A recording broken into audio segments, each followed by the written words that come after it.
Chapter 14:17. Duque had no choice but to do this. Originally, the most efficient way of transportation was by air transport ships, which could transport hundreds to thousands of tons of supplies at once.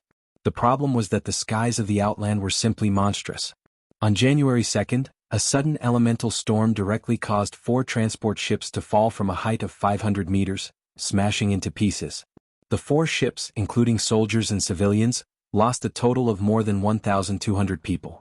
On January 5th it happened again. This time it was 2 flying destroyers that suffered. They were blown horizontally for nearly 1,000 meters, and finally crashed into each other, both of them crashing into each other.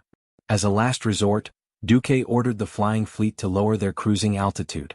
However, this attracted the harassment of the outland birds. When land transportation became important, the Nagas came to cause trouble again.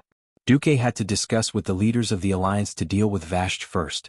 In the command post of the Windrunner fortress, the leaders of the alliance used a video conference method similar to Duque's before he transmigrated.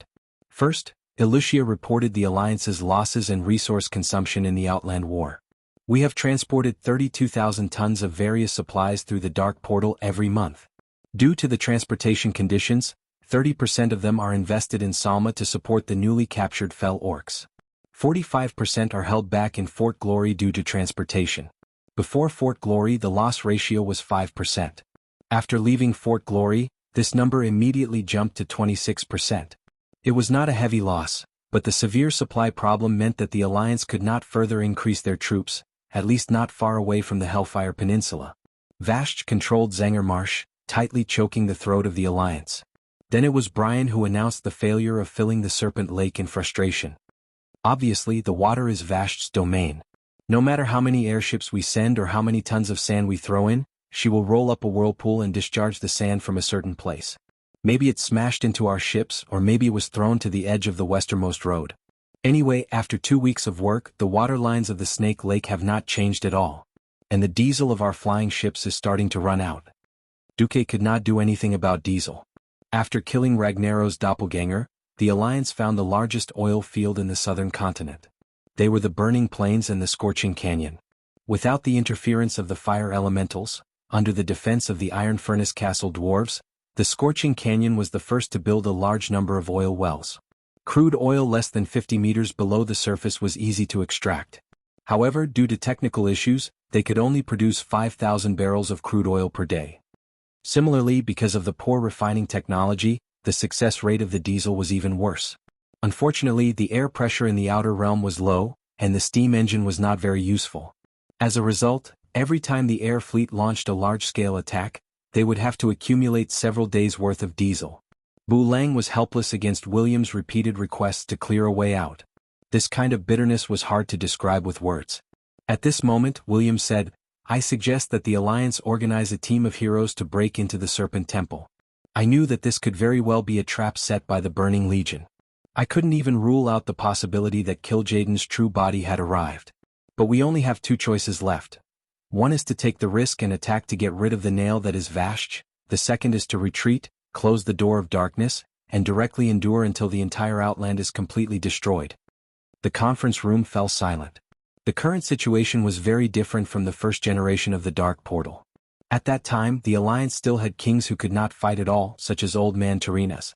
The big shots of the Alliance at this point in time were basically the group of people who could fight the best in the entire Alliance. If it was in Azeroth, there was still the planet's protection array and Elun to help watch over it. Here, a demon commander of Kil'jaeden's level could really descend at will. Putting all the strong people on the line meant putting in all the kings. Once they were all wiped out, the Alliance would collapse. It was funny to say that they would retreat. Although there were only 7 or 8 large areas left on Draenor's planet, and the edges were collapsing every day, the strange energy field was still wrapped around this huge continent, and it was floating in the void. Only God knew how long it would take for it to be completely destroyed. Maybe it would be a year, maybe it would be 100 years. Who dared to say that the Door of Darkness was the only spatial flaw in Azeroth? Who dared to say that they could definitely defend the Door of Darkness for that long? Unknowingly, all eyes fell on Duque's face. Duque did not answer immediately. Instead, he asked Valen, "Can you contact Kael? It's very difficult," Valen answered directly. "It's difficult, but it's possible." "That's right. Draenor is a world that is being destroyed. Although I respect the Dreenei's attachment to Shotrath City, for the future of the Dreenei, and to reduce the supply pressure on the Alliance's front line, I hope that Sir Valen can arrange for no less than 30,000 Dreenei to migrate to Azeroth. If possible, it's best to use your starships. Valen's eyes widened slightly. Thank you very much for the Alliance's acceptance. I wonder where the Alliance is going to arrange for my people? The breathing of the Alliance's bigwigs became slightly faster. After all, the Alliance was a group of kingdoms. If the Dreenei were placed in a kingdom, it might affect the development of their own kingdom. Even if it was not within the current borders, they did not want a group of refugees to occupy the expansion space of their own kingdom. The Lordaeron continent obviously could not. Even in the eastern part of the hinterlands, which had not yet been colonized, the Wildhammer dwarves also hoped to bring the entire hinterlands into the territory of the Eagle Nest Mountain Kingdom after killing the forest trolls there. The southern continent could not do it either. With the development of industry and the demand for minerals and oil, the territory of the Bronzebeard dwarves was far larger than it had been in history. Now the barren lands had a railway from Loch Moden directly to the Scorching Canyon. These two places were already under the actual control of the Bronzebeard dwarves. When the opportunity came, they would announce this to the Alliance. After Ragnaros left, Stormwind also expanded north from the Reedridge Mountains, bringing the Burning Steppes into their territory. In the southernmost Stranglethorn Vale, after all the trolls in Zul, Gurub were dead, Stormwind would divide Stranglethorn Vale equally with Kurtiras. In fact, this was because Varian wanted to repay Kurtiras for helping the people of Stormwind to evacuate during the first battle of the Dark Portal, so that the Stormwind Kingdom would not be destroyed. Otherwise, why would he give away the meat in his mouth? So when Valen asked this question, most of the kings of the Alliance were a little nervous. Duque smiled and raised his hand to display a large 3D map of the world of Azeroth. When Duque's finger moved to the Kalimdor continent, the kings secretly heaved a sigh of relief. The place to settle the Dreenei is here. Duque pointed to a medium-sized island southwest of Darnassus. Chapter 14:18. Blue Mystic Island. A place far away from the mainland but not isolated from the Alliance. The big shots of the Alliance took a look and immediately realized that the location of this place was very good. The Dreenei had been persecuted and hunted down, so they would more or less feel insecure. A place that was not directly connected to the tribe's borders would increase their sense of security. But they were not drifting away from the Alliance's control. This was because Darnassus was less than 100 kilometers northeast of Blue Mystic Island. The entire sea was under the protection of the Elves' Black Sea Coast Fleet. Although the Kalimdor continent was to the east, the Black Sea Coast and Grey Valley were the Elves' territory. By placing the Dreenei here, they would be able to support the Night Elves. If the Alliance and the tribe fell out in the future, the Night Elves would not have to face the entire tribe alone in Kalimdor. Everyone saw Tyron's calm face and immediately knew that Duque had already obtained the permission of the Night Elves and Elune. Everyone said the same thing in their hearts, a choice that kills 3 birds with 1 stone. A choice filled with political foresight. Valen bowed deeply. On behalf of my people, I would like to express my deepest gratitude once again. The Dreenei did not reject immigrants. 25,000 years of exile had long been imprinted in the deepest part of every Dreenei's soul. To be able to have a safe place to live and reproduce was the greatest kindness. Sending away 30,000 refugees would undoubtedly make the front lines more plentiful. Next, it was naturally the crucial part. William, your proposal to gather all our forces is very courageous and charismatic. This was a compliment from an elder. William nodded. Thank you. Combat power is a must. So, William, I hope that you can gather the existing hero-level powerhouses in the Outland, including the powerhouses of the tribe, together with the most elite flying fleet and landing troops, and defend here for 3 days. Duque waved his hand and the map had already switched to the Outland. The location of his finger was right in the middle of Zangermarsh. Ruins of the Twin Towers? The ruins of the Twin Towers were located to the south of the Serpent Lake, right beside the lake. To be honest, this was definitely the hinterland of Vasht's territory. It was easier said than done to go deep into the enemy's territory and defend under their eyes for 3 days. Because it was right beside the lake, Vasht could fully unleash her power in water battles. I really can't take it anymore. Big waves sweep over at the slightest provocation. If he was pulled into the lake by something like an octopus tentacle, he would be able to reincarnate and prepare for the next round of his life. What kind of support can we get? William asked cautiously. Let's wait until the tribe arrives. Duque revealed a mysterious smile.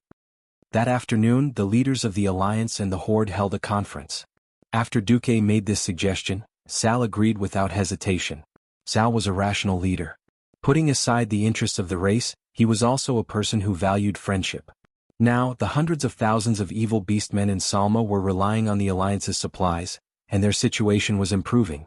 Although drinking the highly diluted holy water made many evil beastmen vomit and have diarrhea, the intermittent drinking of the diluted holy water and having enough food to replenish their bodies made the evil beastmen's demonic addiction better. What was rare was that the Alliance didn't lie to the tribes. If it was in the past, under the pressure of food, he might have used some old rations to make up the numbers. Now, the Alliance used this year's brand new autumn rations and a large amount of frozen pork as supplies. It was very heartwarming. On the other hand, in Orgrimmar, Varrock, Salyafar and Grom heard that hundreds of thousands of their compatriots were in urgent need of food supplements and diluted holy water to detoxify. They launched a large-scale operation to support their compatriots. The Alliance's resources weren't free. All the supplies had to be paid by the tribes with ores and other resources. New rations and old rations were not the same price. The Alliance clearly marked the price in this regard, and they were fair to both the old and the young. Moreover, Duque waved his hand and even excluded the losses along the way, and charged them according to the current standard. In this regard, the Horde had nothing to say. Therefore, Varrock and the other tribes that stayed behind launched a campaign to let their compatriots eat better. As long as they had food, it was fine.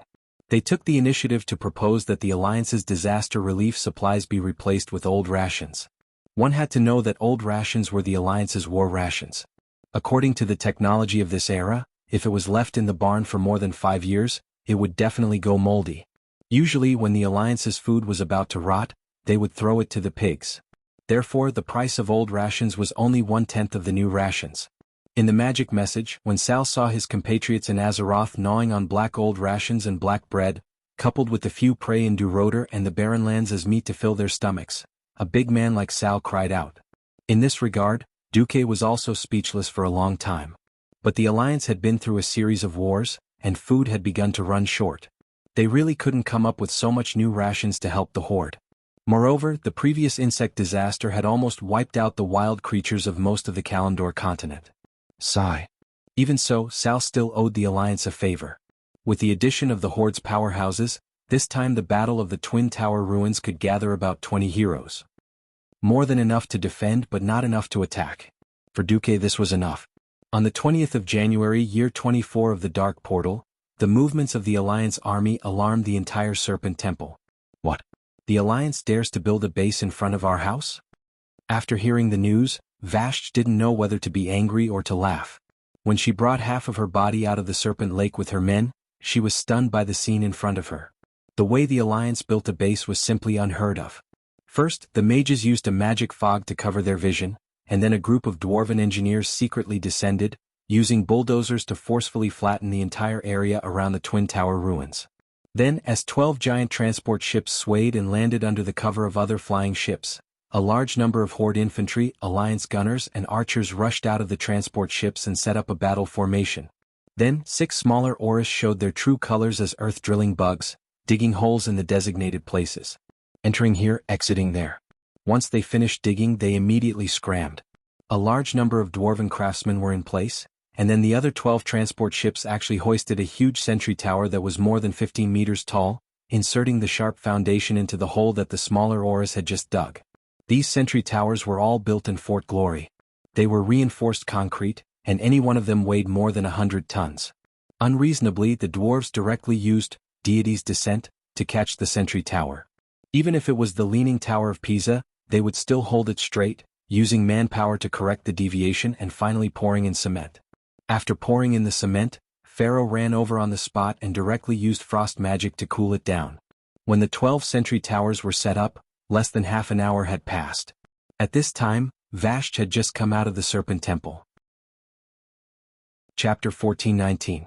Vashj, who knew nothing about modern industry, was dumbfounded when she saw this scene. It was clear that if the Allied forces were not stopped, they would be able to build a decent small fortress in a day at most. However, the surprise was short-lived. Master. The Deepwater Lord Karathres asked Vashj in a low voice.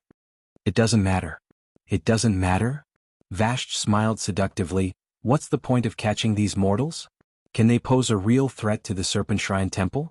Or do you want to see me kill these lowly ants with my demigod body? Of course not, Your Majesty. Karethres bowed his head deeply. One of her slender arms was gently raised, forming a graceful arc. Vashj made her decision. Once 5 or more heroic domain powerhouses appear, drown it. As you wish. The Alliance engineers were also trembling with fear.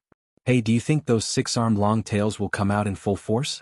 Don't worry, Sir Marcus said they won't come out. Oh. What the engineers were doing was very much like stacking blocks. Pieces of 2-meter square prefabricated steel plates were connected with screws, placed in predetermined positions, and then poured cement into them like sandwiched biscuits. A fortress covering an area of about 1 square kilometer rose from the ground almost at a speed visible to the naked eye.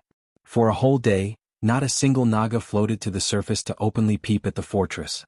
Perhaps there were, but it was impossible to detect them from under the water. The Allied Army security force rotated every hour as usual. Just that every hour the tower behind them would rise by 1 floor. There were 12 arrow towers in the outer layer. When the reinforced concrete wall connecting these arrow towers was completed, 12 taller arrow towers immediately appeared in the gap between the arrow towers. After the completion of the 24 arrow towers, a second layer of walls was immediately built in the inner circle, and 6 mysterious magic towers were erected inside. Layer after layer, as if skewered, the prefabricated parts were inlaid. With each additional layer, the dazzling colorful patterns on the magic towers became brighter. Until the 10th floor. Of course, this wasn't a mage tower in the traditional sense where mages could live, conduct experiments, and defend against enemies. It was a mage tower that could be used for both offense and defense. This was a pure magic power amplifier. It used high-purity magic crystals in conjunction with a huge magic formation to upgrade every single spell cast by Pharaoh, who was in charge of the Magus Tower, from personal spells to war spells. There were many times when Meroger Tidewalker wanted to charge forward, but Karethres held him back. There's no hurry. There was no hurry. Now this group of worthless soldiers couldn't even be considered as appetizers. We must be patient. Almost at the same time, in the Telrador fortress in the central part of Zangermarsh, the powerhouses of the Alliance and the Horde had already gathered. This stronghold, which originally belonged to the Dreenii, had now become the Allied army's forward base because of someone's order to fill up the lake. The fortress was situated at the top of an incomparably huge stone mushroom. It looked so tall that it was unreachable. The mushroom's roots, which had been reinforced by dozens of defensive spells, were even more indestructible. If an existence below the level of a true god were to come over, they could forget about shaking it in the slightest. In the hall where the powerhouses of the Horde rested, Sal was calmly cleaning his famous hammer of destruction. He used forceps produced by the Alliance to carefully clean the minced meat stuck to the side of the square-shaped hammer. Although the high temperature of the hammer would turn everything into charcoal, biological fats were hard to burn. Over time there would always be some jelly left behind. Are you ready? Orgrim came in and asked. I'm always ready, Sal replied calmly. Surprisingly, they didn't talk about this mission. Obviously, the Alliance and the Horde's positions were always different, but they chose to believe in Duque without reservation. As a leader, he would never be stingy to predict his enemies and his allies for the worst. Because a leader would never represent a single person but a large group. Only in this way, those who trusted him and gave their lives and souls to him would not die in vain because of the leader's wrong trust. A mature leader should never trust any outsiders. After all, when you trust your allies more than you trust yourself, then you can talk about having absolute trust in your allies. This wasn't an easy thing to do. Whether it was Sal or Orgrim, they all believed in Duque. They believed that he had an absolute trump card that could deal with Vashj. Sal's adjutant came. Great Chief, the Alliance's Storm King Varian is waiting for you outside. I'll be right there. Sal strode out with the powerhouses of the Horde and saw each other in military attire. Everyone's face was filled with determination. Every pair of eyes was filled with absolute confidence. This was the determination that only those who had gone through thousands of hardships and been baptized by more than one cruel battle would have. Varian's hands were on the hilts of his 2 divine longswords, and his eyes were like lightning. It's time. Sal nodded. Let's go. With the strongest mage of the Horde, Anastrian, in the lead, the Pharaoh of the Alliance and the Horde cast a spell together and opened a portal that could allow 4 carriages to pass through side by side. On the other side of the portal was the brand new small fortress built on the ruins of the Twin Towers. As soon as the Sun King arrived at the fortress, He immediately flashed to the Mage Tower in the south of the central square of the fortress. One could see that with the fortress as the center, a huge flame shield with a diameter of more than 2 kilometers quickly formed. The huge fortress looked like a huge fireball from afar. Surrounded by a group of powerhouses of the Alliance, the great astromancer Solarian hugged the air. The pair of delicate and soft palms were facing a large crystal awl that was at least 3 stories tall. The purple awl emitted surging arcane energy waves that caught everyone's attention. Whoosh, whoosh, whoosh, circle after circle, it surged outwards like a tide. Arriving at the center of the square, Solarian's every step agitated the magic array that had been engraved on the ground, causing an even greater arcane reaction. When Solarian let go of her hands and let the 10-meter-long awl slowly fall into the center of the magic array, a zigzagging bolt of lightning suddenly appeared in the purple-black sky above the ruins of the Twin Towers. An immeasurable amount of elements gathered here at high speed, causing the thin clouds to suddenly become visible to the naked eye. The clouds boiled like thick porridge. When the boiling reached its peak in just a few seconds, a purple-blue light spot suddenly appeared in the sky directly above the top of the crystal awl. As if an entire mountain had fallen into the water, the arcane energy from the light spot set off waves of energy in the air, spreading out for several miles. Chapter 1420. What is that? The Deepwater Lord Carithres, who was quietly monitoring the ruins of the Twin Tower Fortress a kilometer away, let out a scream. There was no existence around him that could answer his question. All the powerhouses of the Serpent Shrine Cavern were dumbfounded as they stared at the fortress helplessly. Boom! As if there was an earthquake, the entire fortress trembled. Carithres, who floated to the surface of the water at high speed, looked at the surrounding lake in bewilderment. There was no accident. In his field of vision, a conspicuous ripple was quickly forming a huge wave, spreading from the direction of the ruins of the Twin Tower Fortress towards the entire Serpent Lake. That was definitely not a wave caused by the wind. What are those guys doing? Do they want to shake the entire continent even further? No one could answer him. In the entire Serpent Shrine Cavern, apart from his queen and that blind man, no leader had a higher IQ than an ordinary human. The Deepwater Lord was a little frightened. If he was not mistaken, Delano had become like this because Kill Jaden had sent a human bomb to Duque. In the end, Duque had rejected it and sent it to the Dark Portal and blown it up, turning the huge planet into a few connected pieces that were suspended in the void in a crooked manner. Carithres really hoped that the knowledge of the earthquake just now was his illusion, but very soon he sadly found another example: the swamp. The entire Zanger Marsh, which used to be bustling and always had murderous intents even when it was quiet, was now quiet. Then a buzzing sound came from the southern shore, as well as the deeper waters of the Serpent Lake. Perhaps it was the bottom of the water? He could not be sure. At this moment, the second wave of tremors came as expected. The cause of the tremors this time was even clearer. Fire, frost, arcane, nature, shadow, holy, 6 different elements were mixed in the shockwave that rushed out of the ruins of the Twin Tower Fortress.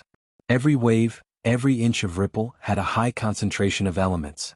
For many unranked mages, these waves could be considered some kind of low-level magic. The elemental waves brought up by the shockwave rushed out from the entire southern part of the Serpent Lake in 3 directions: north, northwest, and northeast. The momentum of the surging waves did not subside. Carithres estimated that this wave could very likely swing more than 1,000 meters, and even hit the Kolaifang Reservoir buildings 3,000 meters behind him. In the middle of the venomous Snake Lake, there was a 5-pointed star that looked like a starfish from a bird's eye view. That was the Kolaifang Reservoir. Vashch followed Illidan's orders and built many water pumps in Zanger Marsh. The water extracted by all the water pumps was transported to the Kolaifang Reservoir. The purpose was to pump all the water up to carry out a mysterious mission. No. Don't even think about getting in the way of the Lord's great cause.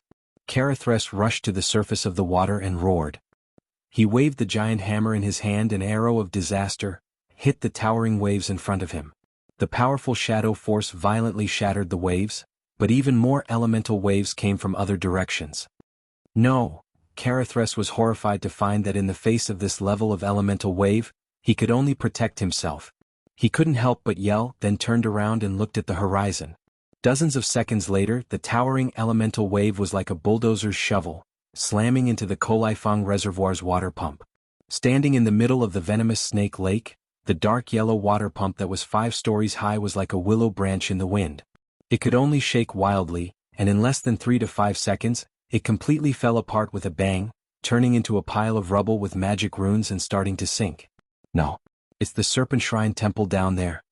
Karathres was about to go crazy. In fact, it wasn't just the Kolaifang Reservoir's water pump that was affected. The elemental wave triggered by the ruins of the Twin Towers formed a tsunami-like existence.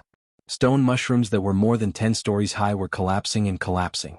The waterways that originally divided the land of the swamp were filled with water, overflowing the low slopes. But following the thunderous tremors, Naga, who was hiding at the bottom of the water not far away, felt that the underwater world she was familiar with had changed. The water was no longer just water. It was a terrifying existence filled with destructive elemental energy.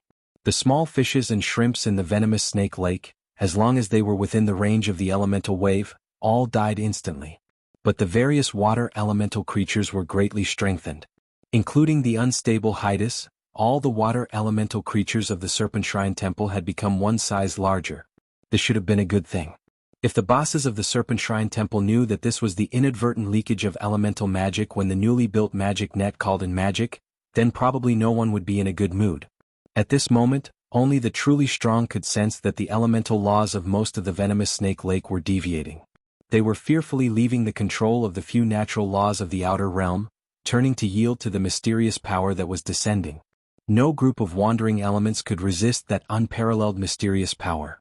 The existence that appeared to be from Shotrath City, but was actually from the distant Azeroth planet, Karazhan, announced with an incomparably domineering appearance that he was dominating everything around him and taking over almost all the elements nearby. At the gate of the Serpent Shrine Temple, any existence that wanted to come here would first be besieged and blocked by countless underwater creatures. But now there were two huge humanoid existences that suddenly appeared at the gate. Who? The Naga guards, who had been extremely vigilant, shouted angrily. What responded to them was a flash of lightning, a humanoid existence that emitted all kinds of light. Heroic spirits, or elemental guardians would be more appropriate to describe them. By forcibly connecting to the Serpent Shrine Temple with the magic net, Duque was able to directly join his direct subordinates. The heroic spirits that relied on him in Karazhan, after injecting a large amount of elemental energy into their souls, reappeared in this world as elemental guardians. Kill? Destroy evil. There were not many of them, only about 100 people, but with the momentum of a tsunami, they directly drowned the Naga guards blocking the way. Whether it was the burly male Naga waving large long-handled weapons, or the Naga mages using all kinds of strange magic, no one was a match for them. At this time, a dark swamp giant blocked in front of the intruders. It was a 2-story tall dark green humanoid creature with 3 fingers and disgusting pustules all over its body. Its poison, its natural magic, was simply a nightmare for ordinary creatures. Unfortunately, for pure elemental creatures, its skills were all useless. Chapter 1421. The Elemental Guardians advanced like a hurricane. At this moment, the temple gate, which had been silent for a while, suddenly flashed with a brighter and more resplendent light. Countless elemental light balls jumped out from the translucent illusory ends of the weave and then gathered together. First, a huge elemental heart appeared out of thin air under the protection of magic runes that were flying back and forth. Thump, thump. Accompanied by a strong pulse, the energy materialized with fire elements as the dominant energy, constructing the thick arteries and veins of the heart, as well as other internal organs. Then illusory dark brown bones appeared, and rows of ribs protected the newly emerged internal organs well. The next step was the limbs that still retained the characteristics of insects. Then came the tendons and muscles. Layers of what looked like biological substances, but were actually elemental muscles covered the bones composed of high-density elements, giving the body the ability to move. Finally came the skin and bright red armor.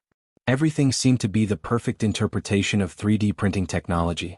Not only was it done perfectly, but it was also done extremely quickly. In just 2 seconds, 2 3-story tall, seemingly thin giants appeared. Haha. I didn't expect us brothers to regain our bodies so soon. Although it's temporary, it's still great. Right? The ones who appeared here were Duque's number 1 and number 2 thugs, the Karaji twin emperors. Insignificant Naga Vaskia who overestimates her capabilities. Are you ready to face the wrath of our Lord Duke Marcus? A thunderous voice reverberated over the entire Serpent Temple. At this moment, the roaring roar had turned into a violent tremor that affected the entire space.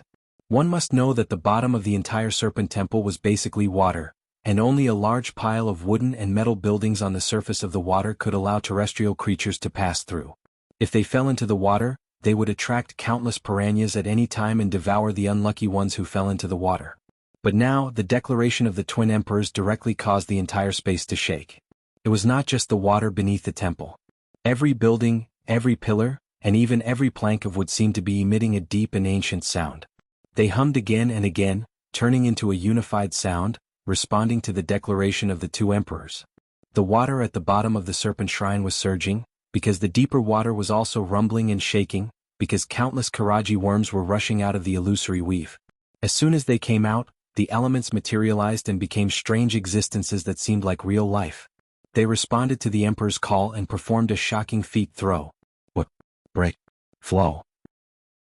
Before I transmigrated, during the Taiyuan era of Emperor Xiaowu of the Eastern Jin dynasty, Fu Jian of the former Qin dynasty unified the north and decided to mobilize 1,000,000 troops to destroy the Eastern Jin dynasty and unify the whole of China.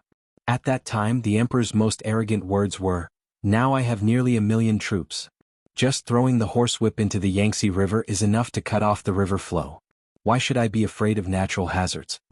The current scene was actually not inferior to the legendary cutting off the flow with a whip. The insects the size of small tanks madly rushed into the water, one after another, like martyrs committing mass suicide. If it was a normal creature at the moment of death, perhaps it would hesitate. But they were not. Not to mention that they were already materialized elemental creatures.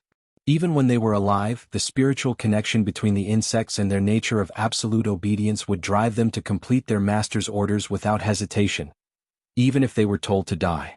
So what if they were attacked and bitten by the piranhas? So what if they felt suffocated and uncomfortable? They almost madly rushed into the water, paddling and rushing with their chelicerae that were not adapted to underwater movement. Even if they could not sink, it did not matter. More of their insect brethren would press down on them from above. If anyone could overlook the entire serpent shrine at this moment, they would find that there was a large mass of ink black spreading in the water at the entrance of the shrine. That was the Karaji insect people carrying out the task of cutting off the flow with a whip. With their enormous bodies in absolute numbers, they easily filled up the body of water in front of the twin emperors that was tens of meters deep, more than 20 meters wide, and more than 300 meters long, forming an insect dam that was hard for bystanders to imagine. "Let's go, my elder brother. Let's go, my younger brother."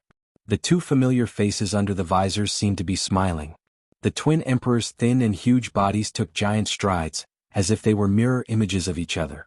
One took a step with his left leg, the other with his right leg, and they walked together onto the black carpet that only belonged to the Karaji emperor. Instead of stepping directly on the insects, the two of them stepped on the elements floating in the void. To put it bluntly, the insect bridge was not a necessity from the beginning to the end. Perhaps this was what it meant to be pretentious. Duque, who was far away in Karazhan, bared his teeth and complained, "Damn, my subordinates actually think that I can pretend?" Beside him, there was the light laughter of several women that sounded like silver bells. The aura of the twin emperors did not matter. Anyway, the strong men under them, no matter how good they could fight, only carried the name of their boss. For the next scene, Duque's mood was very calm. Countless Naga took their weapons and swayed their long snake tails, attempting to surround and attack the twin emperors. At this moment, two majestic, terrible, and ancient auras rose from the twin emperors. The Naga's expressions changed drastically, and they raised their weapons to resist these two auras, but two invisible forces suddenly swept across the entire space, forcibly suppressing all the Naga. This was no longer a matter of being unable to move an inch. This was simply a mandatory law. Without the permission of the twin emperors, let alone raising a sword or a gun, they could not even twitch a muscle. The Naga's bodies were stiff, and they sank to the bottom of the water in this ridiculous way. Why was it ridiculous? Because they were not even allowed to breathe with their cheeks. This scene, let alone the Naga themselves, even any of the leaders in the Serpent Shrine could not believe it. Unable to breathe. Unable to resist. The difference in rank was like the difference between heaven and earth, and even looking up was not enough to see the difference, let alone overturn it. At this moment, a cold aura spread from the depths of the Serpent Shrine. Soon the cold turned into blazing heat. The entire eastern part of the shrine lit up with the flash of thunder, forming a distinct echo with the elemental brilliance of the twin emperors at the main entrance to the west. An elegant female voice sounded, Oh hee hee. My shrine has never had any decent guests, and I didn't expect 2 demigods to come. Duke Marcus really thinks highly of me. Chapter 1422. Following Vash's voice, the Nagas who had been suppressed by the twin emperors immediately felt as if they had been granted amnesty. Their forcibly stopped breathing resumed, and their forbidden heartbeats also resumed. Every Naga greedily took a deep breath, letting the cold lake water pass through their cheeks so that oxygen could re-enter their blood vessels. At this time, Carithres's magic voice also sounded in Vash's ears. Your Majesty, I, Carithres, will immediately return to escort you. No need, all of you attack the Alliance's fortress in the ruins of the Twin Towers. Your Majesty, but Vash was obviously sullen. Idiot. Haven't you discovered the key to the enemy yet? The enemy can descend 2 powerful demigods. The key is that magic prism. Mobilize all combat power, destroy it. This anger was not only directed at Carithres but also at herself. Before this, she really could not imagine that relying on the incomparably huge magic transmission and the souls of 2 genuine demigods, it was actually possible to project demigod-level combat power across the stars. The most disgusting thing was that unless she had the special skill to annihilate souls, as long as Duke's magic did not run out, even if her strength was above the other party, she could only desperately deal with the Twin Emperor's fierce attacks over and over again. Moreover, was her strength really stronger than the Twin Emperor's? Unknowingly, a bean-sized drop of sweat dripped down from Vash's temple. Of course, the most important thing in a battle between peerless experts was momentum. Whoever showed fear first, then there was no need to fight, they could just directly surrender. Vash's faint laughter once again echoed in the sky above the Serpent Shrine Temple. There's no fun in slaughtering the weak. Come, experts from Azeroth, I, Queen Vash, am waiting for you here on the throne. The twin emperors laughed. Lead the way. Even if the emperors had bowed their noble knees to Duque, the pride and reserve in their hearts had never been reduced in the slightest. Of course, they could slaughter all the Nagas who approached them, but if it was not necessary, it was a kind of helplessness and humiliation to have their hands stained with the blood of the weak. The metal platform in front of them made an ear-piercing sound, and the metal pillars that were supposed to be permanent buildings began to change shape and move under Vash's mysterious power, turning into bridge piers. The crooked platform straightened at this moment, turning into a smooth path that led straight to the Queen's Hall. The twin emperors leaned back, and a large bug appeared out of thin air behind each of them. The thrones fixed on the bugs' backs caught them perfectly.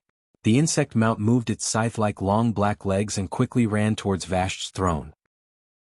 Vash's throne was located in the easternmost hall of the Divine Temple, sitting on a high platform built of 27 steps.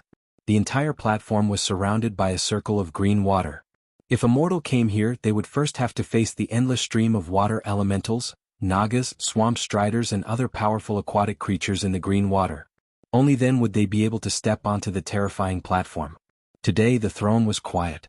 There was only a pool of green water that was level with the throne's platform. Even the platform was submerged in water. If a human stood on a high platform, they would have to face knee-deep water. The twin emperors came down from the beetle. The depth of the water was barely above their ankles. Welcome to the Serpent Shrine Temple, the Kiraji twin emperors Vek Lor and Vek Linolas. A subtle smile appeared on Vash's face, and at the same time she spread out her 6 seemingly petite arms. We have brought the ultimatum of our lord, Duke Marcus. Surrender or perish. The twin emperors echoed each other. The Naga Queen's 3 opponents showed different situations. The opponent at the bottom had his hands on his hips, and the one in the middle was holding the elbows of the opponent above. Vash's long hair had turned into a terrifying living snake, twisting its body left and right, spitting out its tongue continuously. Vash's exquisite face revealed a playful smile. Violent fellows. Are you really the subordinates of Duke Marcus who did not hesitate to let go of his great enemy, the Horde, and prioritized fighting against the Burning Legion? If the Insect Emperor's political wisdom is only at this level, I will be very disappointed. The twin emperors were a little confused. After all, the Kiraji insect people generally used a more direct way of thinking. The nature of obeying the strong was branded in the depths of their souls. Thus, even the twin emperors could not understand Vash's deeper meaning. Vash continued to speak to herself. Women are never creatures who like to be at a disadvantage. Ayaya. You still need to train your thoughts on women. The twin emperors were not annoyed. Send whoever is suitable to do what. This is a compulsory lesson for those in power. If we try our best and still fail, it proves that the enemy is beyond our master's imagination. or that our master has made a wrong choice. From beginning to end there is only one thing we have to do, that is to deal with you. Vashti's lips curved into a playful smile. If I meet you in other places I probably won't be able to do anything about it. But here, in this world full of water, you little frogs who haven't even removed your tails clean want to deal with me, a snake woman? Isn't that too arrogant? After saying that, Vashti's 6 arms popped out a burst of brilliance at the same time, and in the blink of an eye, her 6 arms were full of weapons. The top pair of arms each held a magic wand. A longbow engraved with countless complex magic patterns appeared in the middle hand on her left. The bottom pair of arms took out a pair of daggers with a typical night elf style. It was not an exaggeration to say that she was almost armed to the teeth. With a flash, Vashti, who should have been on the weaker side, took the initiative to attack. Asterisk swoosh swoosh swoosh. Whoosh. Asterisk there were clearly 7 arrows in a row, but the first 3 arrows were fierce and incomparably violent, and the intense lightning dazzled the twin emperors so much that they could not open their eyes. However, it was the last 4 arrows that truly caused them to lose their lives. Each arrow was like a shadow brought out by the first 3 arrows, silently making a strange arc and sinking into the water in front of Vashti, not even stirring up a splash. In the end, they shot out of the water behind Emperor Vec-Lor in an incomparably abrupt manner, fiercely shooting towards Emperor Vec-Lor's waist. Everything was perfect, but unfortunately she had chosen the wrong target for her sneak attack. As the demon Emperor Vec-Lor was immune to physical attacks. Asterisk clang clang clang clang. Asterisk tisk. Even if it was not a direct feedback, Vashti had already realized that he actually had the trait of physical immunity. This discovery made Vashti rather unhappy. As she launched her attack on the demon emperor, the twin emperor's counterattack came as expected. The demon emperor's gift was a shadow arrow, so thick that it could be used as the mast of a cruiser. The sword emperor's counterattack was a fierce forward slash, and with a forceful stomp of his left foot, his huge body had already crossed a distance of 50 meters. Vec-Lor waved the huge Kyra Emperor sword, and with incredible agility, launched a triple slash. Chapter 1423. Cha-cha-cha. The 3 swords formed a Z shape in the air. In the end, the Sword Emperor's 3 swords had no special technique to speak of. It was like a slash from any skilled swordsman. If there was anything special about it, it was fast. Too fast for the eyes to follow. Insanely fast. It was completely unexpected that such a huge body had agility that surpassed most hero-level thieves. If one could not dodge in time, then Vashti would likely turn into snake pieces on the spot and be used to make snake soup. If it was a demigod, they would have already been hit. It must be known that if the twin emperors abandoned their integrity and focused on fighting 2 against 1, it would be very shameless. One was immune to magic, the other was immune to physical, and they could both use heal brothers. Regardless of whether they could defeat them or not, just resisting them was already very difficult. Because in a small area, the 2 brothers could completely cover for each other and use their own characteristics to forcefully take the opponent's moves. It was like a magic attack and the Sword Emperor took it head-on. What would you do? Although their lives were connected, you had to first attack with the right posture, method. This required their enemy to be more versatile. It just so happened that Vashti was such a demigod who practiced both magic and martial arts. In the face of 3 consecutive slashes, Wuxia did not even think. She twisted her true water snake waist. Her arms were either raised or retracted, turning her body and limbs into a beautiful S shape. The Karaji Emperor sword flashed in front of her and beside her with a cold glint. The timing was so ingenious that it did not seem like a life-and-death battle, but more like a master and disciple feeding each other moves. The moment she avoided the great sword, Vashti's counterattack came. The gorgeous longbow was raised almost at 0 distance. The middle right hand pulled the string and 3 arrows were about to be shot. Under normal circumstances, Vec-Lor should have pressed forward and attacked before Vashti pulled the bow. Unfortunately, Vashti did not only have a pair of hands. The arm holding the dagger through the thief's skill, fan of knives, at Vec-Lor's. Not 2. Instead, it was dozens of epic daggers that formed a perfect arc in the air. They pierced through the air like the howl of death as they pierced toward Vec-Lor. Even if it was an AoE attack, the attack power would not be too high. All Vashti wanted was a split second of separation. Vec-Lor couldn't hide even if he wanted to. After all, how could it be that easy to dodge a demigod powerhouse's attack? The Sword Emperor frowned and could only take a step back to avoid the fan of sabers, allowing the terrifying power of the blades to pass right in front of him. The moment he stopped, Vashti had already finished drawing her bow. 3 sharp arrows were shot out from a place not much further than 0 distance. The Sword Emperor was indeed the Sword Emperor. The Kila Emperor's sword slanted, and the 2 lightning bolts were knocked away. Because the Sword Emperor was immune to magic, the lightning was unable to harm the Sword Emperor at all. He tilted his head and dodged the 3rd arrow. The Sword Emperor had thought that this was the full extent of the attack, but that was not the case. Before he realized it, the Demon King Veclor had already unknowingly appeared behind him. Vashj, the Sword Emperor, and the Demon Emperor happened to form a line. The lightning bolts that should have been shot away actually drew a small arc in the air and shot towards the Demon Emperor's face. This time the twin emperors were finally shocked. They completely did not expect that the arrows that seemed to be shot away could still attack a second time, especially when the lightning contained in the arrows completely surpassed the Demon Emperor's natural resistance. If this kind of demigod-level attack really hit, the Demon Emperor would definitely be heavily injured. Veclor had no choice but to stop his next magic attack and use his staff to summon an even more powerful magic shield to block in front of his face. But Vashj's continuous attack was not over yet. No one noticed that her long snake tail had actually grown longer without a sound. Just as the Demon Emperor blocked that arrow, the snake tail was like a noose, accurately and ruthlessly wrapping around the Demon Emperor's right foot. With a twist of the snake's waist, the Demon Emperor's huge body flew out and was forcibly smashed into the deep pool beside the throne. It was true that Veclor was immune to physical attacks, and this kind of attack would not hurt him, but this did not mean that he would not be sent flying. It was only at this moment that Vashj's opponent's wand-wielding arm released a powerful magic, defeating the shadow arrow, that had been released by the Demon Emperor but had lost its master's control. Vashj had won the first round. In Karazhan, the women around Duque gasped when they saw this scene. Vashj, so strong. Jaina's face was ashen, but she had to admit this fact. If she and Vashj were to fight one-on-one, she probably would not even be able to last half a round. This was not just a difference in rank but also a difference in combat experience and fighting style. Vashj had not yet released any big moves, and just by relying on the perfect magic and martial attack combination, she had beaten the demigod duo of the twin emperors into quite a bit of a disadvantage. Duque smiled bitterly. This multi-attack thing is really a talent. If multicast could be barely achieved with hard work, then multi-attack, which could face multiple opponents of the same level without fear, was really impossible to train. Duque suddenly felt a little fervent in his heart. If Vashj is really Selena and is willing to follow me and I can deal with Jaina, then isn't that? Now Duque did not have too much time to let his imagination run wild.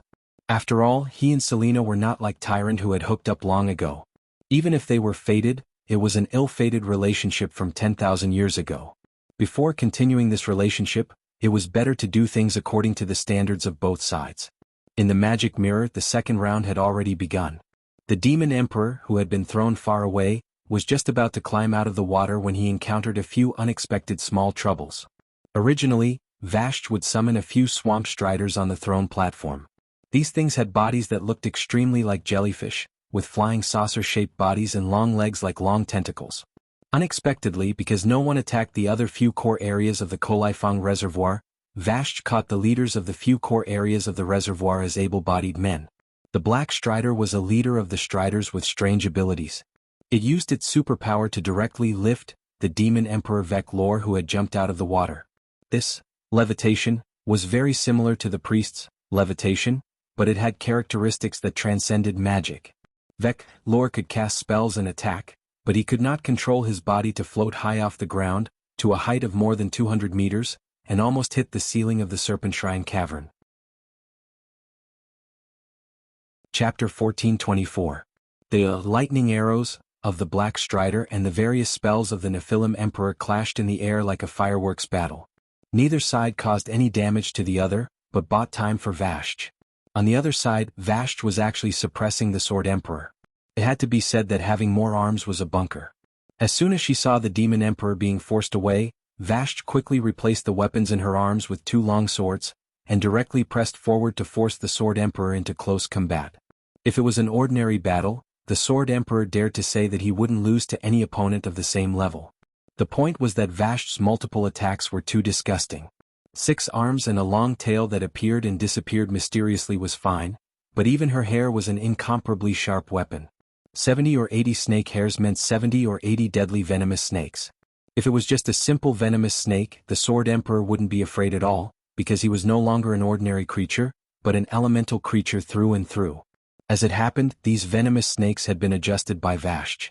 Even if it was a legendary hero-level warrior, if his equipment wasn't up to standard, he would probably fall on the spot. There were so many venomous snakes, and each of them simply arched their body before suddenly shooting out to bite the Sword Emperor. Because the movements of the snakes were really too fast, they actually created a shadow similar to a machine gun firing. What kind of fighting style was this? The Sword Emperor used a greatsword and couldn't display this kind of fast and fierce attack at close range. In just less than a second of fierce attack, the Twin Emperor's HP dropped by a full tenth. Admittedly, they were now elemental creatures, and as long as the weave had enough elemental magic supply, they wouldn't die. Of course, they could use the method of exchanging blows and wasting HP to win against Vashj. But if they had a choice, they definitely wouldn't use this method. If they couldn't defeat Vashj within her original HP, and in a situation where it was 2 against 1, that would be their failure. The pride in their hearts wouldn't allow them to fight this kind of ugly victory. In addition, they sensitively discovered that Duque didn't seem to want to kill Vashj, which further stimulated their nerves. This was their first battle after pledging allegiance to Duque.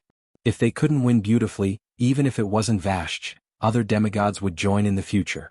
Then where would they stand? The twin emperors were telepathic. At the same time, the two emperors launched their attacks. The Nephilim king raised his hand, and a fire elemental that looked like Ragnaros appeared out of thin air in front of him. However, it didn't have a fire demon hammer. Instead, it had 2 blazing claws, each of which was the size of a round table. The fire elemental giant slammed its claws on the ground. A circle of flames spread out from the center of the fire elemental palm. The originally incomparably damp Colaifong throne was suddenly surrounded by a cloud of blazing steam. Under the high temperature and heat, water vapor appeared in the blink of an eye. Soon after, the entire platform turned into a world of flames that burned with specks of red sparks. At this moment, the fire elemental was not just on fire. The 5-story-tall Black Strider was already huge enough, but now the fire elemental's body was rapidly expanding. It was almost 4 times the size of the Black Strider. Its huge body almost filled the entire Colaifong throne. As it launched its attack, the flames on both sides of its body even scorched the ceiling above the throne and the easternmost wall. The Black Strider, which was originally considered a mini-boss, let out a terrible cry under its barbaric charge. It then turned into charcoal and was finally swallowed by the flames. It was as if it was the fuel that made this blazing world of flames even more violent. Oh! Vashj was not surprised or angry. Instead, she laughed coldly. In this underwater space that was filled with water in all directions, the other party actually dared to play with fire with her? Was it tired of living? Or was it courting death? Without any hesitation, the huge wall behind Vashj's throne suddenly let out a loud kacha sound. Then the entire wall shattered with a loud bang. In the huge hole that was the size of a football field, thousands of tons of seawater gushed in every second. The fire elemental world just now was naturally destroyed by the even more terrifying nature. Gurgle, gurgle. The fire elemental giant that was still baring its fangs and brandishing its claws just a moment ago, when it opened its mouth and actually spouted out bubbles, everything was over. In the water level that was rapidly rising visible to the naked eye, in the water world that was almost filled with raging waves, Vashj swayed her long dark green snake tail. The bow and arrow in her hand had already been replaced by a glittering golden trident. I originally didn't want to use this move to bully you so early. Unfortunately, you're too insensible actually using flames in my water world. A clear voice that was like a wind chime was full of demonic teasing. If it was on land, Vashj would have suffered a crushing defeat at any moment. But this was the bottom of the water that was nearly 1,000 meters deep. No matter how powerful the Karaji twin emperors were, even with the support of the magic net, could they still evaporate the Viper Lake that was hundreds of square kilometers in an instant? Then they would not be demigods, but absolute true gods with Draenor's divinity. Unfortunately, in this broken world, where would the true gods come from? Vashj had thought that she would see a look of shock and anger on the faces of the twin emperors. She was disappointed. The Sword Emperor Vecnalas raised his sword. The Demon Emperor Lor stood with his hands behind his back. Their behavior was definitely not normal. Sure enough, in the next second, Vashj suddenly discovered that the water temperature had changed. It was a high-speed drop as if falling off a cliff. At first, it was just ice shards mixed in the water, but in the blink of an eye, everything in sight began to freeze. The pool surrounding the high platform of the throne, the elite subordinates led by the Black Strider, the hard high platform. Then the rising water level caused the surrounding ice walls to become taller and taller, pointing straight at the dome of the Viper Shrine that was more than 200 meters high. The Twin Emperor's goal was actually to freeze the entire Viper Shrine? This time it was Vash's turn to be shocked. Magic and martial arts dual cultivation? Sounds good. The Sword Emperor sneered. It's just that no matter which one, you're not at the peak. The Demon Emperor also sneered. You can suppress me in close combat. Your natural magic attainments are also above mine. But, although you're a water master on the surface, your true strength is only in nature, not ice. The Demon Emperor hit the nail on the head. Vash's expression finally changed. It was true that she was an intellectual hero, but she also had extraordinary magic attainments. Unfortunately, that was only in nature, which was mainly thunder. She was not a mage in the traditional sense. Perhaps she could suppress the Demon Emperor in nature, but when it came to water, she was not as good as Vec lore. The Demon Emperor had dug a big hole for her to jump into. Chapter 1425. In the world of Warcraft, perhaps a patch made a god. Among so many professions, mages had always had the reputation of smashing their own children. What? It was because of the infinite possibilities of shaping magic, which gave mages a lot of control and field control skills. No matter what kind of harsh situation it was, Pharaoh could always find the corresponding magic to deal with the enemy. Now Vashj was in a situation where she was at a disadvantage because her magic was too singular.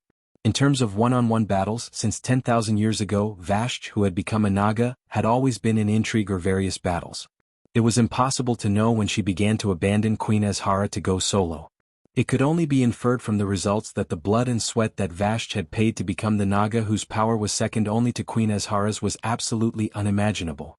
That was not choosing a genius among a group of mentally retarded people, but a bloody path through a large group of insidious and cunning compatriots with powerful spellcasting abilities. Therefore, whether it was combat level or experience, Vashj was definitely above any of the Twin Emperors. After all, for more than 20,000 years, the Karaji insect people had basically been in a sealed state, or the War of the Shifting Sands had only let them show their heads, and they were sealed again. The pampered Twin Emperors were really not Vashj's opponent when they were separated. With the two brothers added together, it was a completely different matter. With the Sword Emperor's cover, the Demon Emperor could cast spells safely. Looking at the ice around her, Vashj immediately realized that her situation was not good. The Logia's thunder element was much thinner. It was easy to explain from a scientific point of view.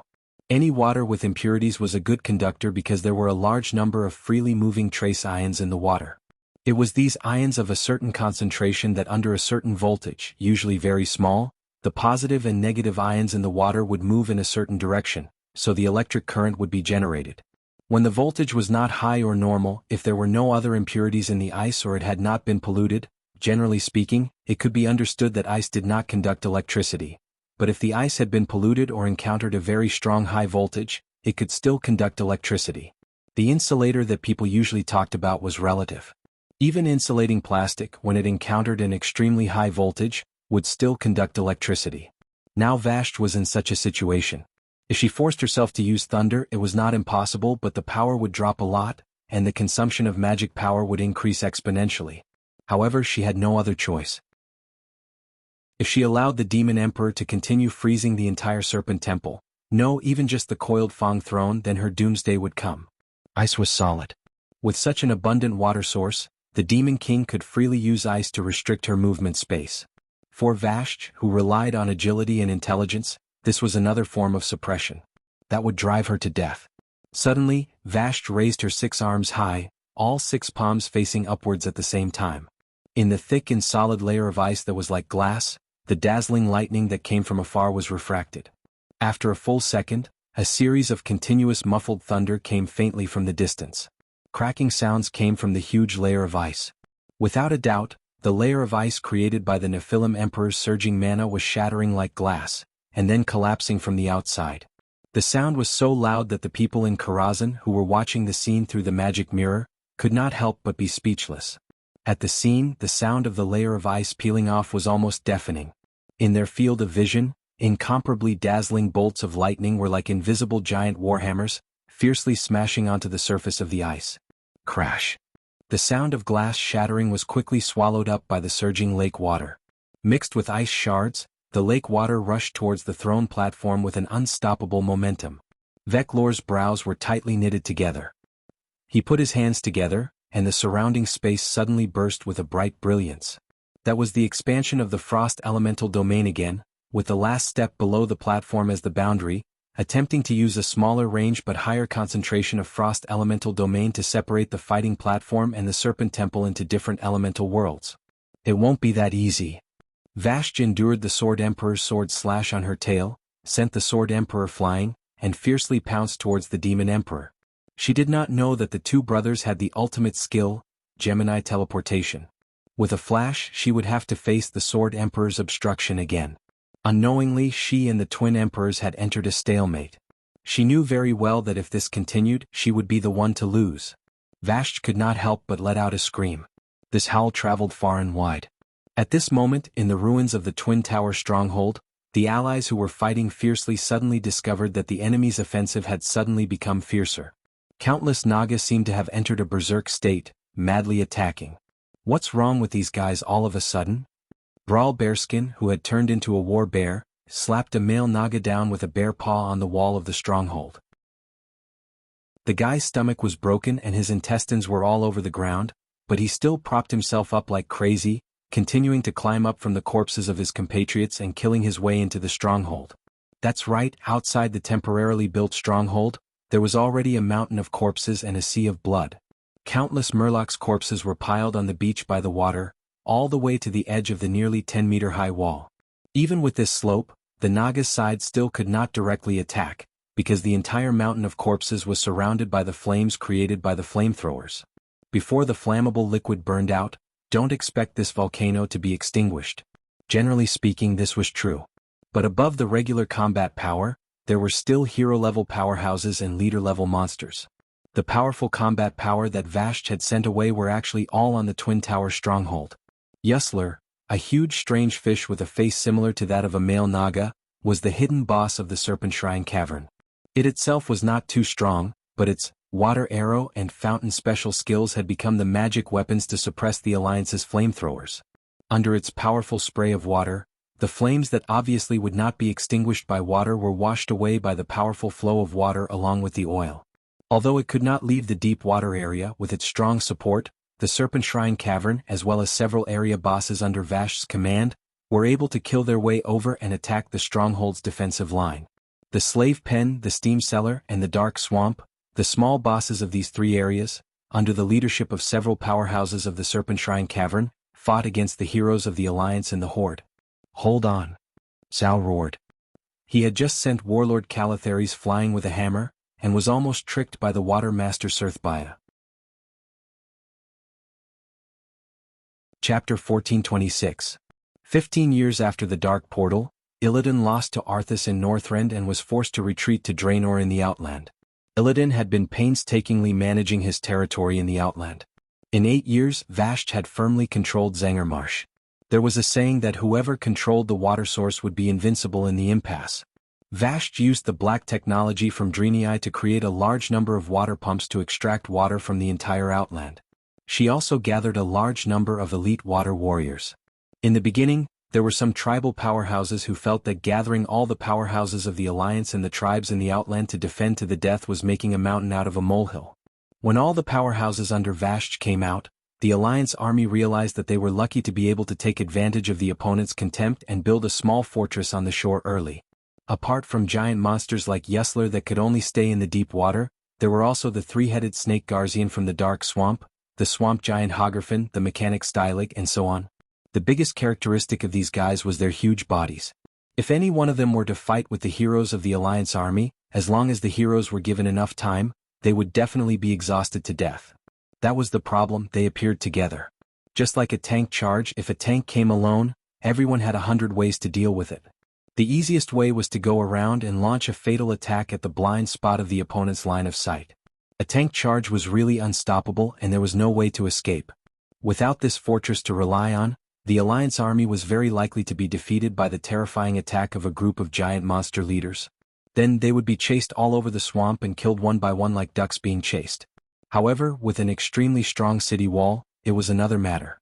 At first, the engineers didn't understand why they had to add a large number of triangular steel brackets behind the temporary city wall as auxiliary support.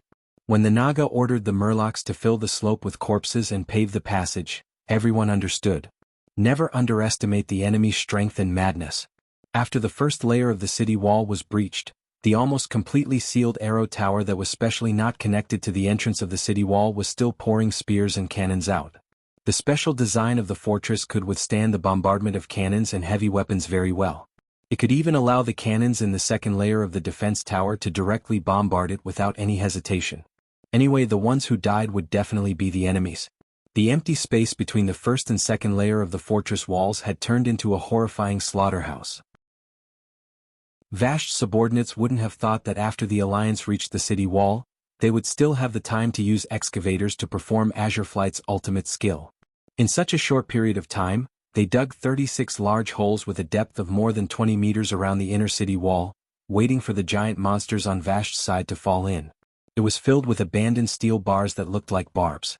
Most of these were leftover bits and pieces from the construction of strongholds and other projects. Now they were perfectly used as traps. For example, the swamp giant Agalfin had just stepped over the Murloc's corpses and rushed over the city wall when he fell into the pit.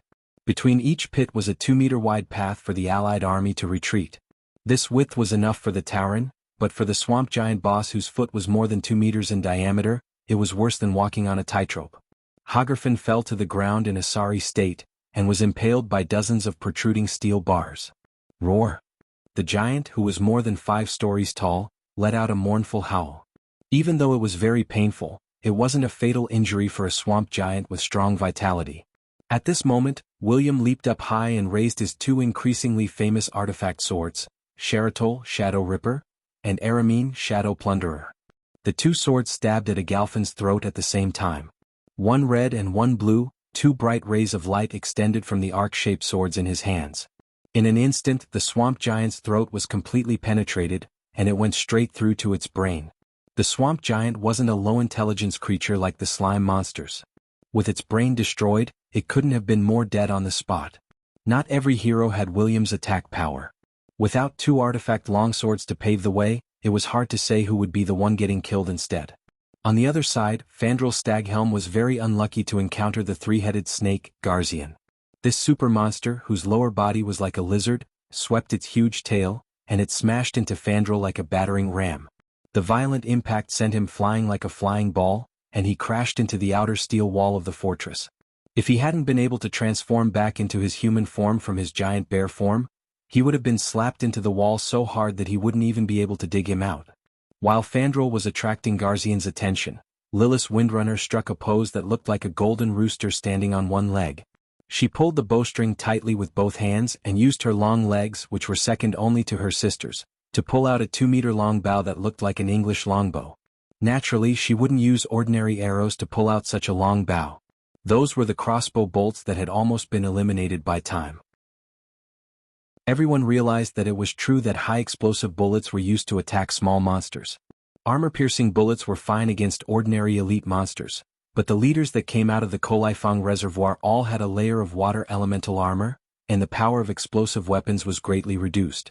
Compared to the overwhelming firepower of the flying battleships above their heads, the more primitive attacks of sharp weapons were more effective against these thick-skinned monsters. This time, Lilith directly shot an arrow and nailed one of Garzian's 3 heads to the base of a half-collapsed arrow tower. Roar! The 3-headed snake leader wasn't afraid of injury, but it was afraid of this kind of attack that limited its movements. Without the 3 heads to attack from multiple angles at the same time, its attack success rate would be further reduced due to its slow movements. It let out a mournful howl, and a thick sour smell flowed out of its mouth as it opened and closed. Mortals would feel dizzy just by smelling it. Any kind of giant monster would be terrifying when it went crazy. When it rushed into the fortress earlier because of its large size and slow crawl, it had already suffered several rounds of full-force bombardment from cannon fodder, and was already seriously injured. Although Garzian, as a boss, was not a big deal in the entire Outland, this monster's dying blow was still quite terrifying. The other 2 heads that weren't nailed faced the sky at the same time, and the terrifying acid spray swept an almost 180-degree arc in the air. This spray covered almost half the low altitude of the battlefield. Chapter 1427. There was no way to block this kind of strong acid attack. Several flying frigates that had lowered their altitude in order to protect the stronghold were hit with bad luck. One of them was directly hit by the acid. Under the attack of the acid, the magic shield, which was not very strong to begin with, only resisted for less than a second before it burst into a dazzling blue light and shattered. The strong acid that could easily dissolve steel hit the side of the ship. At first, the frigate that was more than 40 meters long could barely maintain its shape. A few seconds later, like ice cream placed on a high-temperature oven, more than 100 people on the ship, along with the hull, turned into green slime and disintegrated in the air. After falling to the ground, it even dissolved pieces of the ground, making a terrible sizzling sound. The other frigates that were hit weren't much better off. It was inevitable that the magic shield would explode. Most of them were completely destroyed by a few cabins. The only good thing was that the corrosiveness of Garzian's acid was limited, and it would stop after corroding a few meters. Garzian twisted his remaining two heads frantically, trying to bite all the enemies in his attack range. This was the last of its madness. In the sky, a wyvern flew over Garzian's head. The one riding the dragon was the former chief of the Dragon Maw clan, Zulud. Now, it seemed he was also a Death Knight. Technically speaking, he was actually a forgotten warrior. Because his fighting style in life was to ride a dragon, he could only become a mediocre dragon knight after death. The Dragon Sleep Temple refused to recognize the wyvern subspecies as a dragon. Ready. Jump. Just as Zulud finished shouting, Orgrim, who had been sitting on the back of the dragon, immediately jumped down, performing a heavenly justice. It couldn't be helped. Grom Hellscream had already retired. Although the Horde had many heroes, it was an indisputable fact that they lacked a raider. Originally, Sal had the talent, but he was the chief. Only Orgrim would be able to do it. The snake-like long neck kept twisting. Garzian, whose head had been nailed to death, didn't notice the threat falling from the sky at all. The first to jump down was Orgrim. He did a forward somersault in the air and perfectly concentrated all the impact force into the hammerhead. This, Thorny Branch Warhammer, was a good item from the Ankh-Karaj Holy Temple. It had a standard hexagonal hammerhead and it felt more like the Hammer of Destruction that he was used to. Although he had the Frosted Warhammer that Ajrian had dropped, the quality of the Ankh-Karaj Shrine was already slightly higher than the Ankh-Karaj Ruins. Also, the Frosted Warhammer was a one-handed hammer while this one was a two-handed one. Could the power compare? The second to jump down was Zulud. He was holding an Anubisath Warhammer, which was more suitable for him since he often needed to ride a mount. The two Horde heroes landed one after the other. Because the height of the target's head was different, they hit the target perfectly at the same time. Because they were too synchronized, it sounded like a boom. Accompanied by a loud bang, two snake heads exploded in an instant. The hammer that fell from the sky directly blew up the remaining two heads of Garzian. This meant that another vanguard monster from the Naga's side had fallen. Without the interference of these impact-type monsters, Pharaoh, who was more suitable as a cannon like an Astrian, was much more at ease. Without Jaina and Duque, he would be the undisputed #1 mage in the Alliance. The largest magic amplification tower in the fortress naturally belonged to him.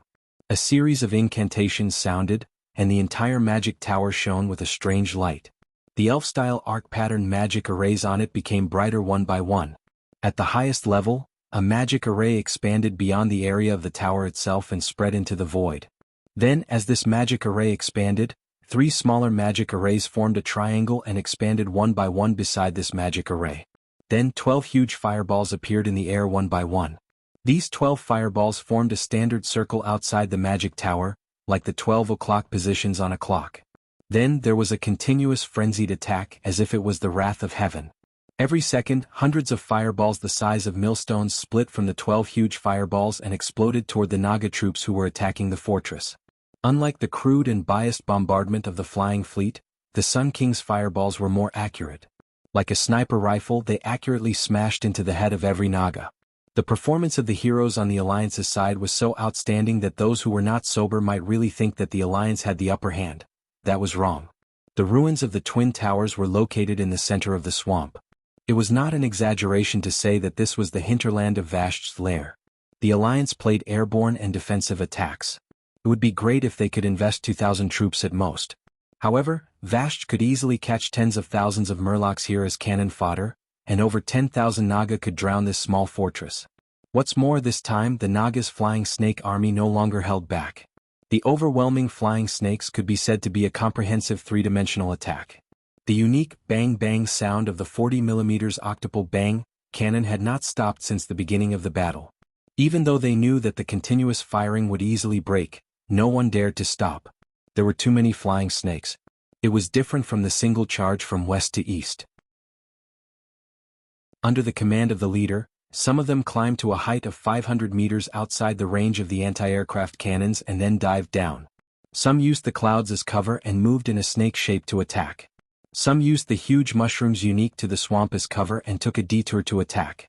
The problem was that the range of the Bang Bang cannon in the early days of the Alliance was too short. It only had an effective range of 500 meters. Not only was it slightly shorter than the original 700 meters range, but it was also particularly harmful to the barrel. The original version was a 2-pound cannon and had a special mechanical design that was especially suitable for long-term automatic firing. This counterfeit version was actually a large-caliber shotgun. It was not the same thing at all. Relying on human hands to shake often meant that the mechanical precision and automation were seriously insufficient.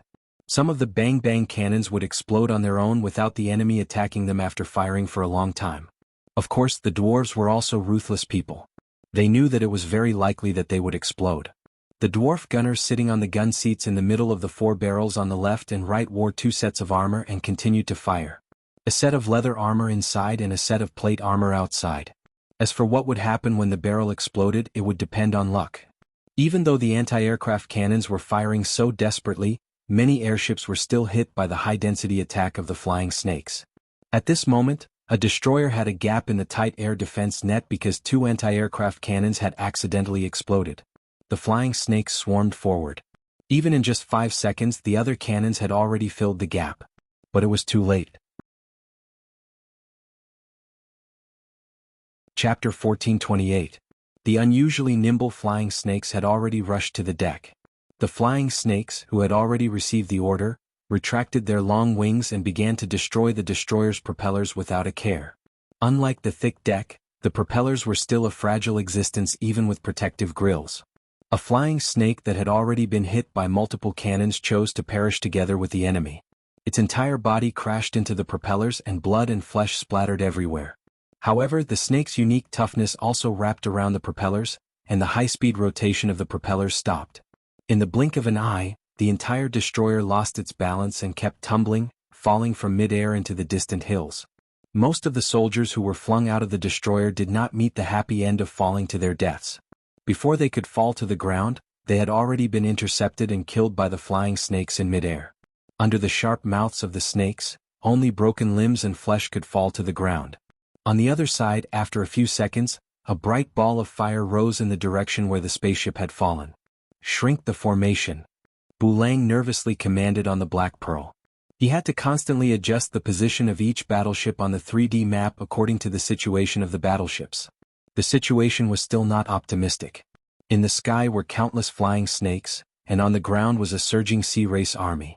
The entire Twin Tower stronghold was like a small boat in a tsunami, about to capsize and sink at any time. Bulang cast his gaze to the east. At the far end of the horizon was the Dark Portal, which was also the only way for the expeditionary army to return home. Duque, you have to make a decision. In Karazhan, Duque looked at the battle situation in the magic mirror and suddenly sighed. The twin emperors were indeed suppressing Vasky. In the elemental domain they had the advantage. What was worse was that this was not an overwhelming advantage. The demon emperor desperately urged the ice elements to freeze the surroundings, preventing the land battle from turning into an underwater battle. Vashj continued to wreak havoc, using lightning strikes or summoning large underlings to break the ice wall with brute force. In close combat, the Sword Emperor had no choice but to maintain his distance from Vashj. Once the distance was too close, the Sword Emperor would be beaten up by Vashj's high agility and speed. Alas! Following Duque's sigh, the battle on Serpentine Temple's throne platform came to an abrupt end, because a variable had appeared. Sigh. Vashj also sighed inwardly. This kind of opportunity to train with a suitable opponent was too rare. In this life, perhaps because someone had returned to the ancient war to stir up trouble, the trajectory of Vash's life had changed subtly. First, before joining Illidan, he would follow Archimonde. Of course, in the eyes of the arrogant Arkharans, the Naga clan was just like a barge or a ferry. Archimonde, who had destroyed thousands of planets, simply looked down on Vash. Not only did he work for free by following that damn Ak, he even reaped a lot of benefits. After all, he had lost a large number of his men when he landed in Azhara. Then, when Nazul raised the flag of rebellion against the Burning Legion, Vash, who had already barely joined the Legion as a vassal, was directly sent by Kill Jaden to follow Illidan. Then came another defeat. Illidan was outshot by Arthas in 20 shots. Vash had no choice but to follow Illidan to the Outland dejectedly. But in this life, Duque gave Kale, that's a hand. Instead of being corrupted, he became the savior of the Draenei. As a result, among Illidan's direct subordinates, Vash could be considered to be the most powerful. Almost all the spoils of war in the siege would be given to her. Coincidentally, Vash actually leveled up. Although she was only a demigod who strengthened her body and broke through her limits. After suffering for 10,000 years, she finally found a path of power, so Vash naturally cherished it. Soon she could not see the path ahead. On the path of leveling up, Illidan would not help her at all. In the past few years, she had been one-sidedly beating the Draenei and could not find an opponent of the same level. Even if she imitated him, she could not find an opponent. Illidan's path of dark energy was not something she could learn. Dark energy was refined by harvesting lives and souls. Everyone was harvesting. Illidan, the boss, ate the meat and she, Vash, could only drink the soup. The more powerful the power, the less it would be her turn. She could not improve herself by simply plundering, so what else could she do? On the path of power she was completely lost. Now it was different. The Kiraj twin emperors were her best touchstone. She could vaguely see another path in the other party.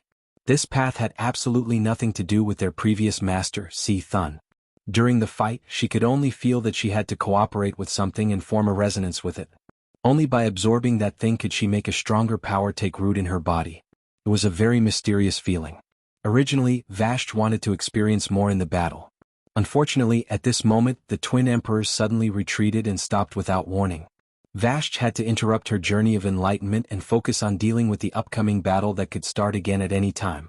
The twin emperors stood with their hands by their sides.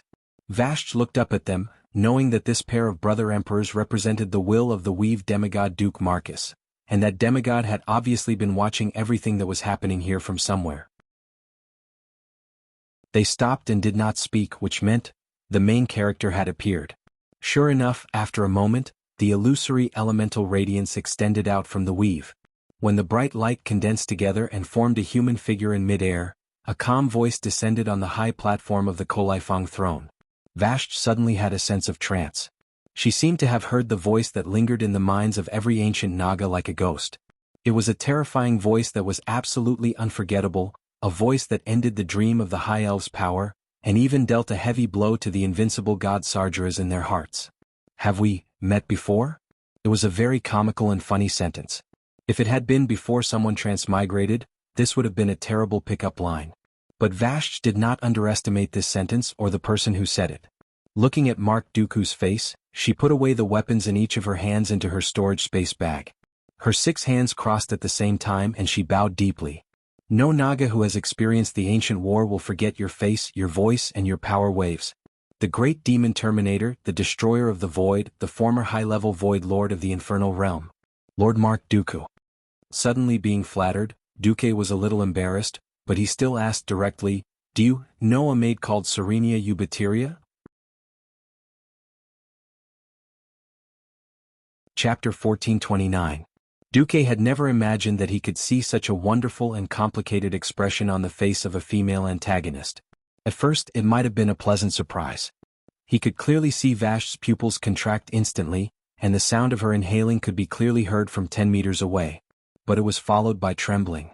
Duque's system elf prompted that the surface temperature of Vash's skin was rising, and Duque saw that she was clenching her teeth. This could not be a good thing. If things continued like this, there would probably be no other ending than hacking Vash to death. In the next moment, Vash's entire body relaxed, and her excited eyes returned to calm in an extremely short time. Her gaze became unfocused and filled with a sense of distance. Her unfocused pupils seemed to have traversed through time and space, seeing the past, seeing the glory of the High Elves 10,000 years ago. But in the end she laughed. Ha ha ha. Clear and seductive laughter echoed throughout the entire Kolaifang throne, and even a small half of the Serpentine Temple. She actually, in a short 2 or 3 seconds, she acted out all sorts of emotions. Duque tilted his head and did not speak. His face showed an expression that said, "What are you laughing at?" Vash's 6 arms hung down, and her expression and posture were all sorts of unnatural. It was a feeling that made her feel at a loss. Do you know? In the past 10,000 years, I have imagined what it would be like to reunite with you countless times. My dear master. Mark Dooku no Duke Marcus. As soon as she said this, everyone was shocked. First, the twin emperors' expressions turned cold, and then became very strange. Did Vash just call Marcus master? Then what the hell were we fighting so hard for just now? Then it was in Karazhan. At this moment all the queens, high priestesses and female generals of the Azeroth continent were there. Like Elucia, Servanas, Kalia and the like, they were purely onlookers. Aurelia, on the other hand, facepalmed. Duque, from calm to astonishment and then to a high-pitched voice, Jaina was excited, just as Duque had expected. Vash was the enemy who killed Jimmy's brother. She had suddenly become Duque's subordinate, and it seemed that their relationship was not shallow. What the hell was this? The next second, Gianna found herself suddenly being hugged. That feeling that was as gentle as water, that power that soothed the soul, in the entire Imperial harem, only one person had this kind of power. Tyrant? Calm down, Gianna, I know who she is. Believe me, Duque has never touched her. But that was a very faint but inconceivable fate between master and servant. Tyrant spoke 4 to 5 words in a second, like a machine gun, which immediately calmed Jaina down. If Tyrant had explained slower, there might have been even more misunderstandings. Fortunately, Duque had sought out Tyrant before the crack appeared, just in case. Duque turned back and smiled bitterly at Jaina. 10,000 years is too long. I wasn't even sure of Tyrant's feelings at that time, let alone taking care of a mere servant in name. Is that so? Jaina's voice was almost a whisper. Don't worry, I will not forget your second brother's death. Even if she is really my servant, I will give you a satisfactory explanation. Duque walked over and hugged Jaina lightly. He slowly stroked her back, and could clearly feel that her body had calmed down. His divine telekinesis once again appeared on Mark Dooku's face. The situation was just as interesting. Wearing Mark Dooku's outer shell, Duque sighed. It really is you, Salagia. I really didn't know that you were Vash. I should have thought that Queen Azhara had thousands of servants. What a coincidence. There are many unexpected things. I never thought that the god's emissary sent by the great Sargeras, who was worshipped by the entire High Elves, would be the greatest traitor in the history of the Burning Legion. I also never thought that the human hero who destroyed the Twisting Void Fortress and humiliated the army for 10,000 years, Mark Dooku, was actually the Alliance commander Duke Marcus from 10,000 years in the future using Nozdormu's power. Clap, clap, clap. Vash applauded with her middle arm. Wonderful. This is too wonderful. Sure enough, compared to such a great undertaking that will shock the entire universe, the fate of a little maid like me, who was once half-hearted and turned to my new master and secretly stole information from my old master, is certainly not worth mentioning. It was clearly a compliment, but anyone could hear the bitterness in Vash's voice. Vashjai. Duque didn't know what to say. This was an extreme contradiction. Duque was a nostalgic person. Although he didn't have any psychological burden for giving up on Salagia at that time, after all, Salagia had chosen to inform Queen Azhara, he still couldn't bear to see her become like this 10,000 years later. Duque's words were suddenly interrupted by Vash. I'm not Vash. The servant with this title died the moment her master, Queen Azhara, gave her away as a gift. I'm Salagia. Salagia Ubatilia. An elven servant who was punished and exiled because she betrayed her new master. Then, something that no one could have imagined happened. Vash raised her 6 arms at the same time, palms facing the sky, and a green brilliance began to linger around her body. Under everyone's surprised gaze, Vash's body shape rapidly changed. The 2 pairs of arms above and below disappeared, and the snake hair that was dancing in the air was also gone. The long snake tail was shortening at a high speed. When the green brilliance disappeared, what appeared in everyone's eyes was a different kind of night elf. She had a head of red shoulder-length hair and fair skin, completely lacking the pale purple skin of the night elves. Under the chest protector that looked like white wings, there was an X-shaped dress formed by intersecting white ribbons, which just happened to lightly cover the sexy navel. The lower part of her body was similar to a Greek-style floor-length dress that Duque wore before he transmigrated. Even without the high slit on the side, the faintly discernible dress still made her long legs look exquisite and alluring. Vashti slowly walked in front of Mark Dooku, kneeled on the ground and bowed deeply. "Master, you said before, not every existence is qualified to stand by your side. Back then, you had the determination to endure 10,000 years of pain and torture to enter the Burning Legion as a spy. If I also have this courage and perseverance, when we meet again, you will accept me as your handmaiden." Chapter 1430. Vashti continued to speak tirelessly. 10,000 years have passed. Although I used the ultimate transformation that you taught me to deceive my former compatriots, I have indeed suffered unimaginable hardships, and more or less atoned for my sin of betraying you. Now I, Vasilika Ubatilia, once again beg you, great master, to let me return and become your maid. These sincere words moved the women of Karazhan. 10,000 years of suffering. Everyone thought that the High Elves deserved it. They betrayed their compatriots and finally fell into the deep sea because of the judgment of fate. In order to survive, they did not hesitate to sell their souls to Enzos. As a result, their beauty was lost forever, and they became dirty and ugly Naga, wandering in the dark and lightless deep sea, with the most disgusting underwater creatures. However, the ultimate transformation deceived Enzos, and also became the last hope and redemption in Vashti's heart. After 10,000 years, she actually recognized Duque like tyrant. Was this considered as going through thousands of twists and turns, and finally achieving the right result? At the top of Karazhan, the women were silent. It was too cruel to use 10,000 years to test a relationship. It did not matter if it was the relationship between a man and a woman, or the relationship between a master and a servant. No one dared to say that after being separated from each other for more than 3.6 million days and nights, they could still maintain their original hearts. Not to mention staying in such a dark underwater world filled with negative emotions such as resentment and madness. Only Jaina lowered her head slightly. No one knew what kind of complicated emotions she was feeling under her delicate face, which was constantly changing between a gloomy and a wavering expression. On the throne of the Serpent Shrine, Duque also sighed. "Very impressive loyalty. I do not know what this 10,000 years of fate has brought you, nor can I feel the hardships you have experienced. Since it was a promise I made back then, and you have sincerely pledged yourself to me, I can't think of a reason to refuse." After saying that, Duque, who had the appearance of Mark Dooku, gently opened his arms, revealing a faint smile. "Welcome, Vasilika."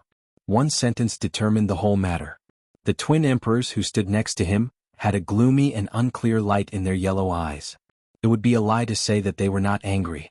If they could defeat Vashti more cleanly, even if Vashti returned to Duque's embrace, they would still be meritorious. Now that they were neither up nor down, and they still couldn't take down the two of them, the situation had changed. They had become Vashti's touchstone. It was too late to regret now.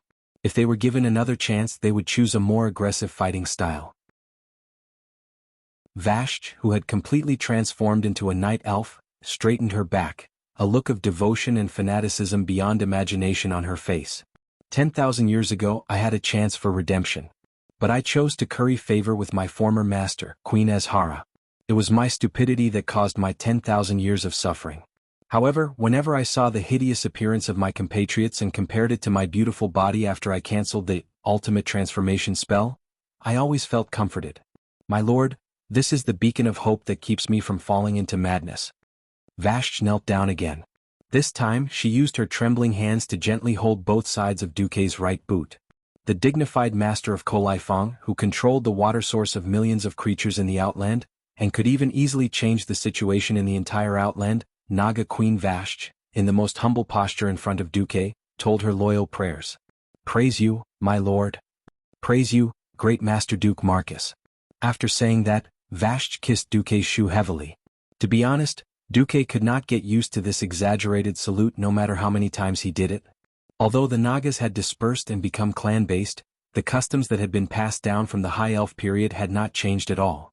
Power, status, and class were all very solidified. Seeing Vashti's insistence, Duque also accepted this big salute. The master and servant status was set. Duque said, "The farce outside can end now. Every moment, there are more unnecessary sacrifices happening." Master, if I had stayed in Illidan's camp. Damn, are you addicted to playing infernal affairs like me? He cursed in his heart. On the surface, Duque was the man who claimed to be the Radiant King. Duque's expression became serious. I am a demigod who spies on fate. I am the flag-bearer who overthrew the tyranny of the Burning Legion. Wandering for 10,000 years is enough. A mere Illidan is not worth it for my maid to risk her life again.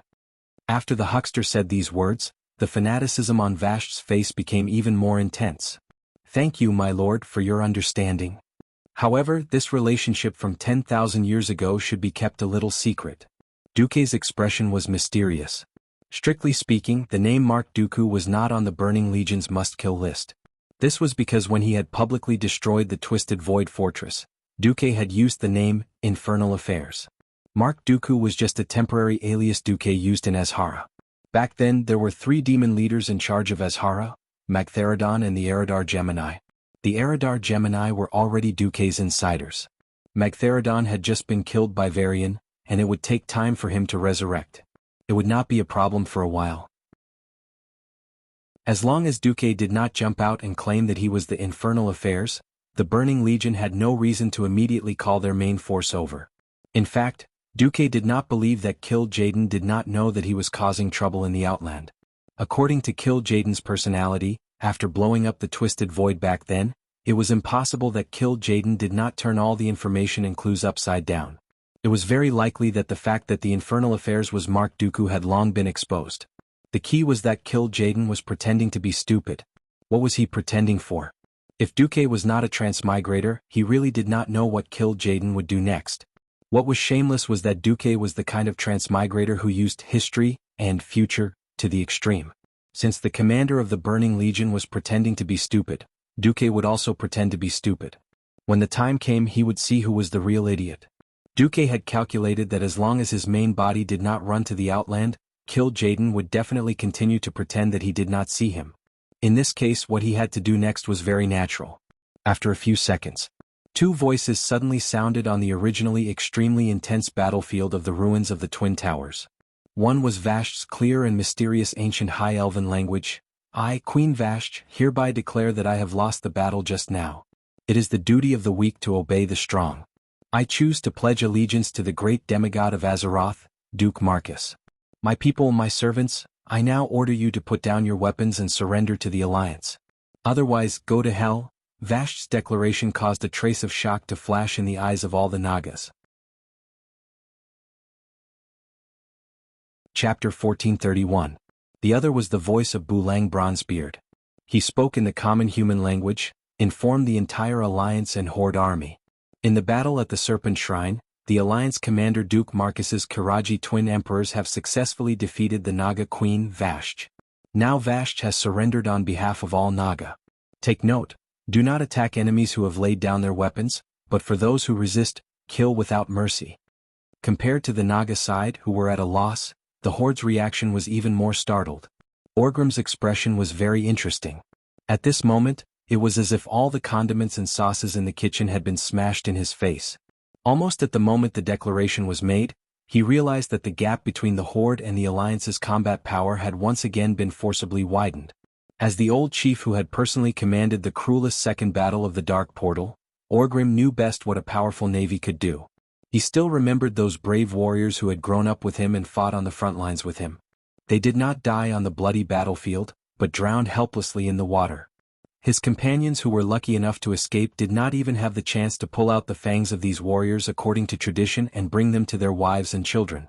The Alliance used the Horde's unfamiliar water battle to shatter the Horde's dream of dominating Azeroth. One had to know that that year, the Alliance still used worn-out sailboats that they did not even bother to look at today. They commanded a group of mediocre Naga and the weakest Murlocs. Could the Naga of the Angry Scales compare to these powerful Naga who were on par with the Horde's elites on land? Sal patted Orgrim's shoulder and shook his head with a smile. The Alliance gained, we didn't lose either. Orgrim was stunned for a moment, then laughed heartily. I was thinking too much. The Draenor expedition this time seemed more like a feast to expand the army and recruit subordinates. The Alliance received the Draenei and a large group of elite Naga, greatly increasing their strength. The Horde was not bad either. Regardless of what those fell orcs would do after regaining their sanity, The biggest obstacle, Zangermarsh, had been cleared. The Horde did not need to fight the undead and crowmen to the death in the Auchinton area. They could completely cross the mainland of Zangermarsh and directly enter Nagran to find their ancestors. Not only that, Orgrim whispered, there are many ogres and goblins in Blade's Edge. Once upon a time, Orgrim had an ogre personal guard. It was an assault force that was extremely terrifying even today. The ogre's strong bodies allowed them to wear the thickest armor effortlessly. They were living tanks in human form. In the Battle of the Scorching Canyon, this 100-man guard was killed and wounded. They were killed by the Alliance's most powerful artillery and the Paladins of the Silver Hand. When they died, they dragged 30 times their number of Alliance soldiers down with them. As long as the ogres were armed and placed in a place where cannons and other heavy weapons couldn't reach them, they would still be a terrifying existence on the battlefield. Not to mention Goblin, the most powerful killing machine in our world since ancient times. Thinking of this, the two generations of great tribal chiefs felt a little excited. The Alliance ate the meat while the tribe drank the soup. At the very least, the tribe didn't get nothing. Vashj led the entire army to surrender to the Alliance, and this had a huge impact on the Alliance. Whether it was on a tactical or strategic level, it had earth-shattering significance. The entire supply line of the Alliance was opened. Because the Kolaifang Reservoir no longer crazily drew water from the Hellfire Peninsula, the barrenness and water shortage of the Hellfire Peninsula was greatly alleviated. In time, it could even fill the entire sunken path of glory with water, forming a canal. The transport capacity of river transport was many times greater than that of land transport, and it saved even more fuel. The tribe directly split into two groups, with Orgrim leading the main force into Blade's Edge. Although it was said that they were going to wipe out the remaining fell orcs, it was actually to recruit strong men. Sar led a division of 5,000 people and ran to Nagran to acknowledge his ancestors. If there were no accidents, he would receive the shaman's inheritance and become the original shaman in history who was an elemental and enhancement shaman. While the tribe was busy recruiting strong men, the Alliance couldn't be idle either. Without the suppression of the tribe's main force, the undead and crowmen in the Auchinton area rebelled. At the most exaggerated point, they even killed their way to the outskirts of Shotrath City. Left with no choice, William could only lead the army and wipe out the crowmen first. On the other hand, to allow the Alliance's main force to wipe out the crowmen with more peace of mind, Duque, who was freed up, led the mechanized army into Moonshadow Valley. They built a city in the middle of Moonshadow Valley, less than 300 kilometers away from Illidan's lair, the Black Temple. Because the dwarves were the main force and they had to use a large number of air forces, it was naturally called the Wildhammer Fortress. On the surface, Mark Dooku brought Iriel with him, strolling around and looking around, as if he had nothing to do all day and was blindly giving orders. In reality, Duque had been secretly busy consolidating the forces under Vashj. Vashj had been the Kolaifang queen for so long, and she had accumulated a lot of power. Most of the aquatic monsters and leaders chose to obey. Only the swamp giants were not smart, or the dark energy they had been injected previously made them more violent. They were the most incisive rebels. In addition, there was also Leotheras the Blind. In this life, he wasn't as crazy as he was in history, but instead became Illidan's loyal follower. Originally, Duque wanted to control him, but in the end this guy was stubbornly resisting, so he could only let him die. After consolidating Vashj's forces and letting Vashj's loyal Deepwater Lord Carathelas take control of the army, Duque let Vashj pass through the dark portal and come to Karazhan. "Dear master, where are you taking me?" Vashj, who was completely in human form, followed Duque through one hall after another, and finally came to a vast balcony. This was where the Night Bane used to be, and Duque had also resisted the invasion of Nazul, who was still the great chieftain. Now this was just a window to the outside world of Karazhan. 10 steps away from Vashj, Duque stood still with his hands behind his back. The atmosphere in the air seemed to have quietened down because of what was about to happen next.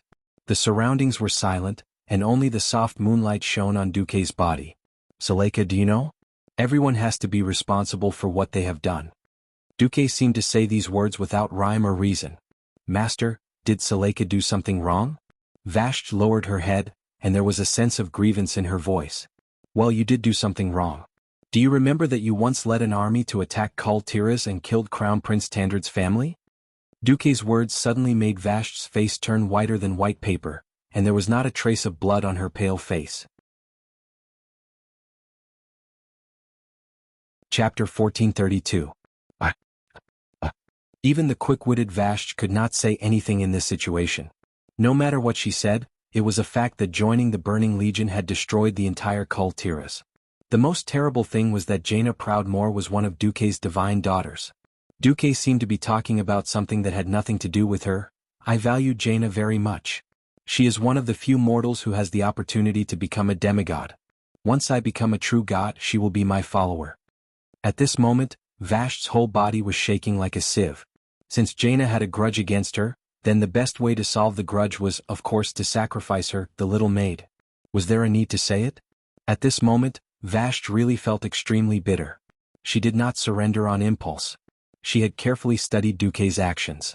The Alliance and the Horde had fought for so many years and had a blood feud with each other, but in order to fight against the Scourge Army and the Burning Legion, they joined forces. The Horde took in the Forgotten, who were regarded as taboo by the Alliance.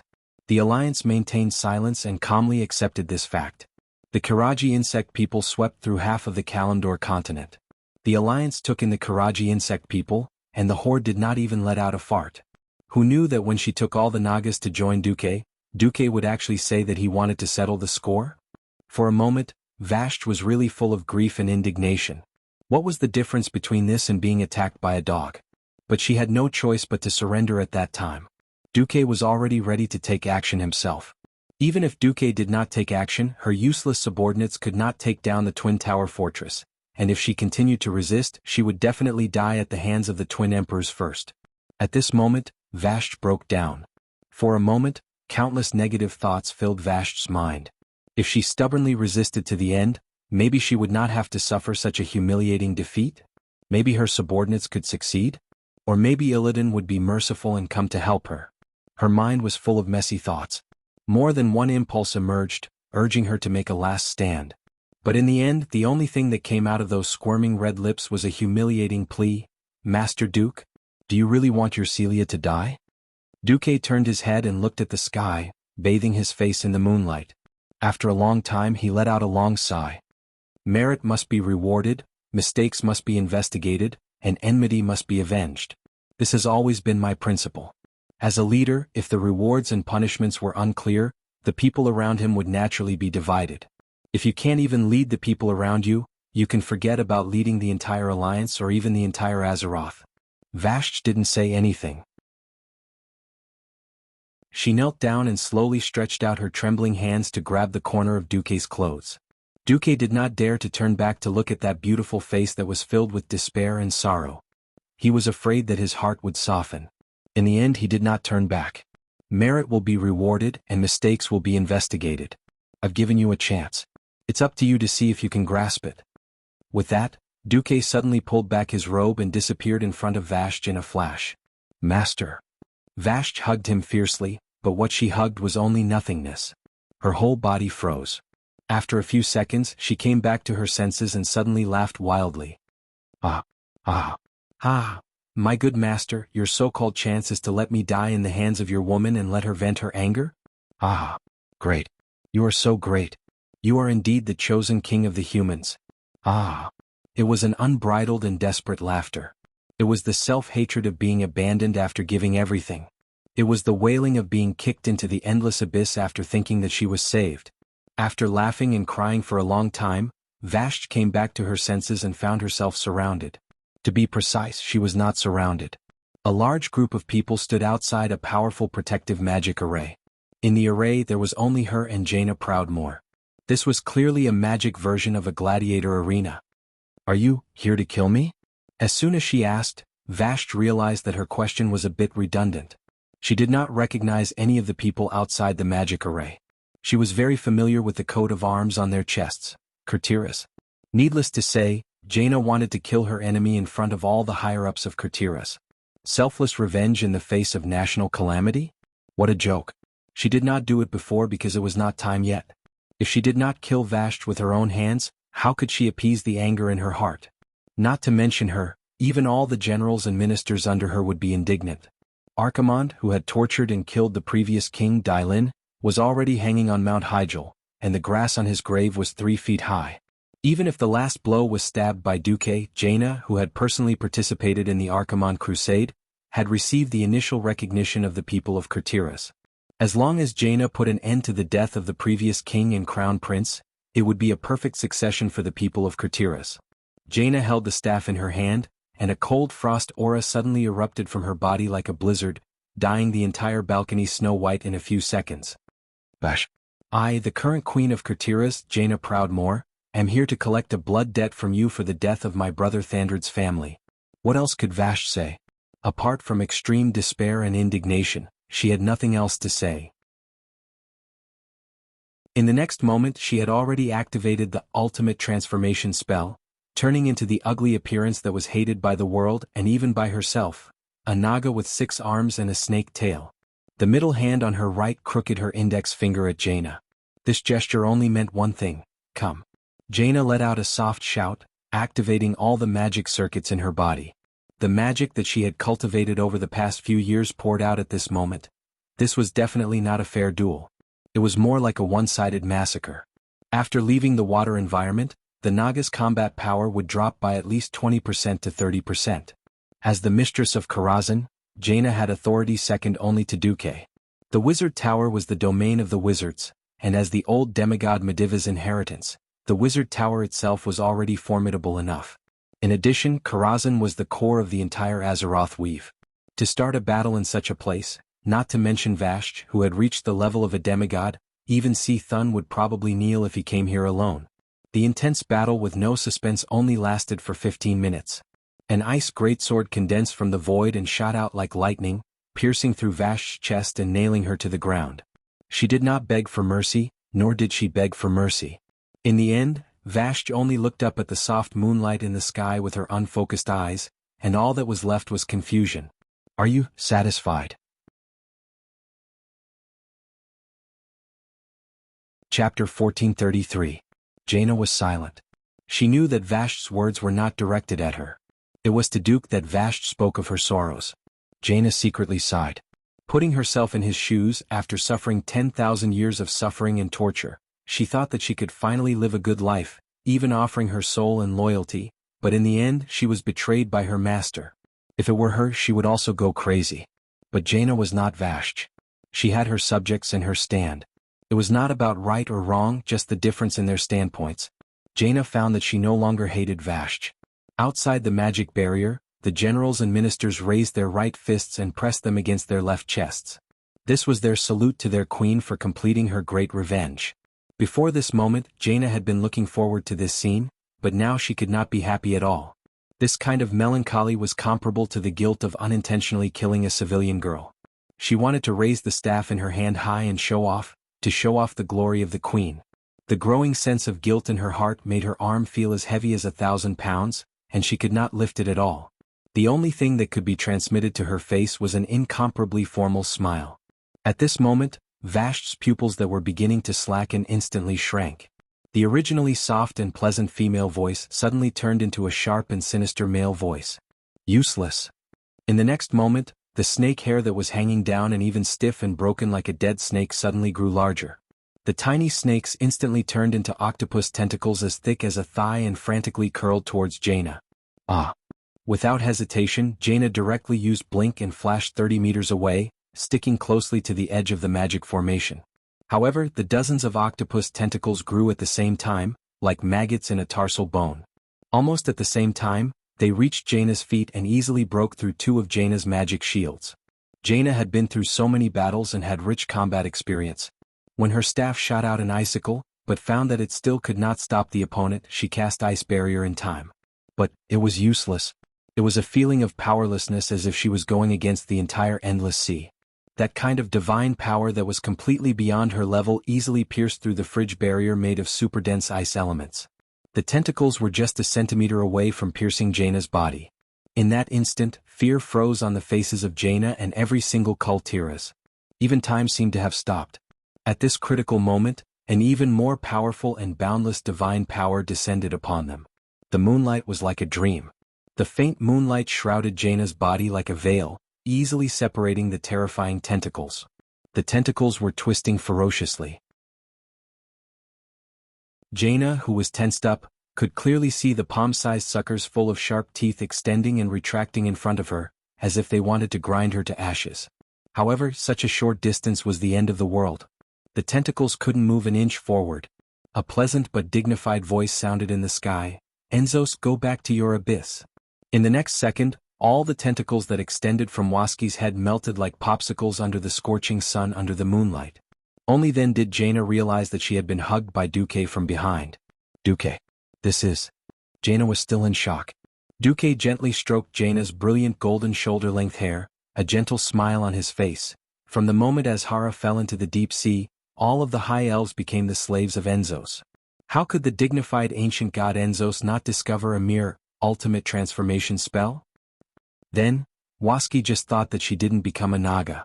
In fact, her heart and soul had long been secretly contaminated by Enzos.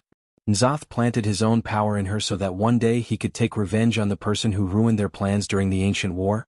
That is, me.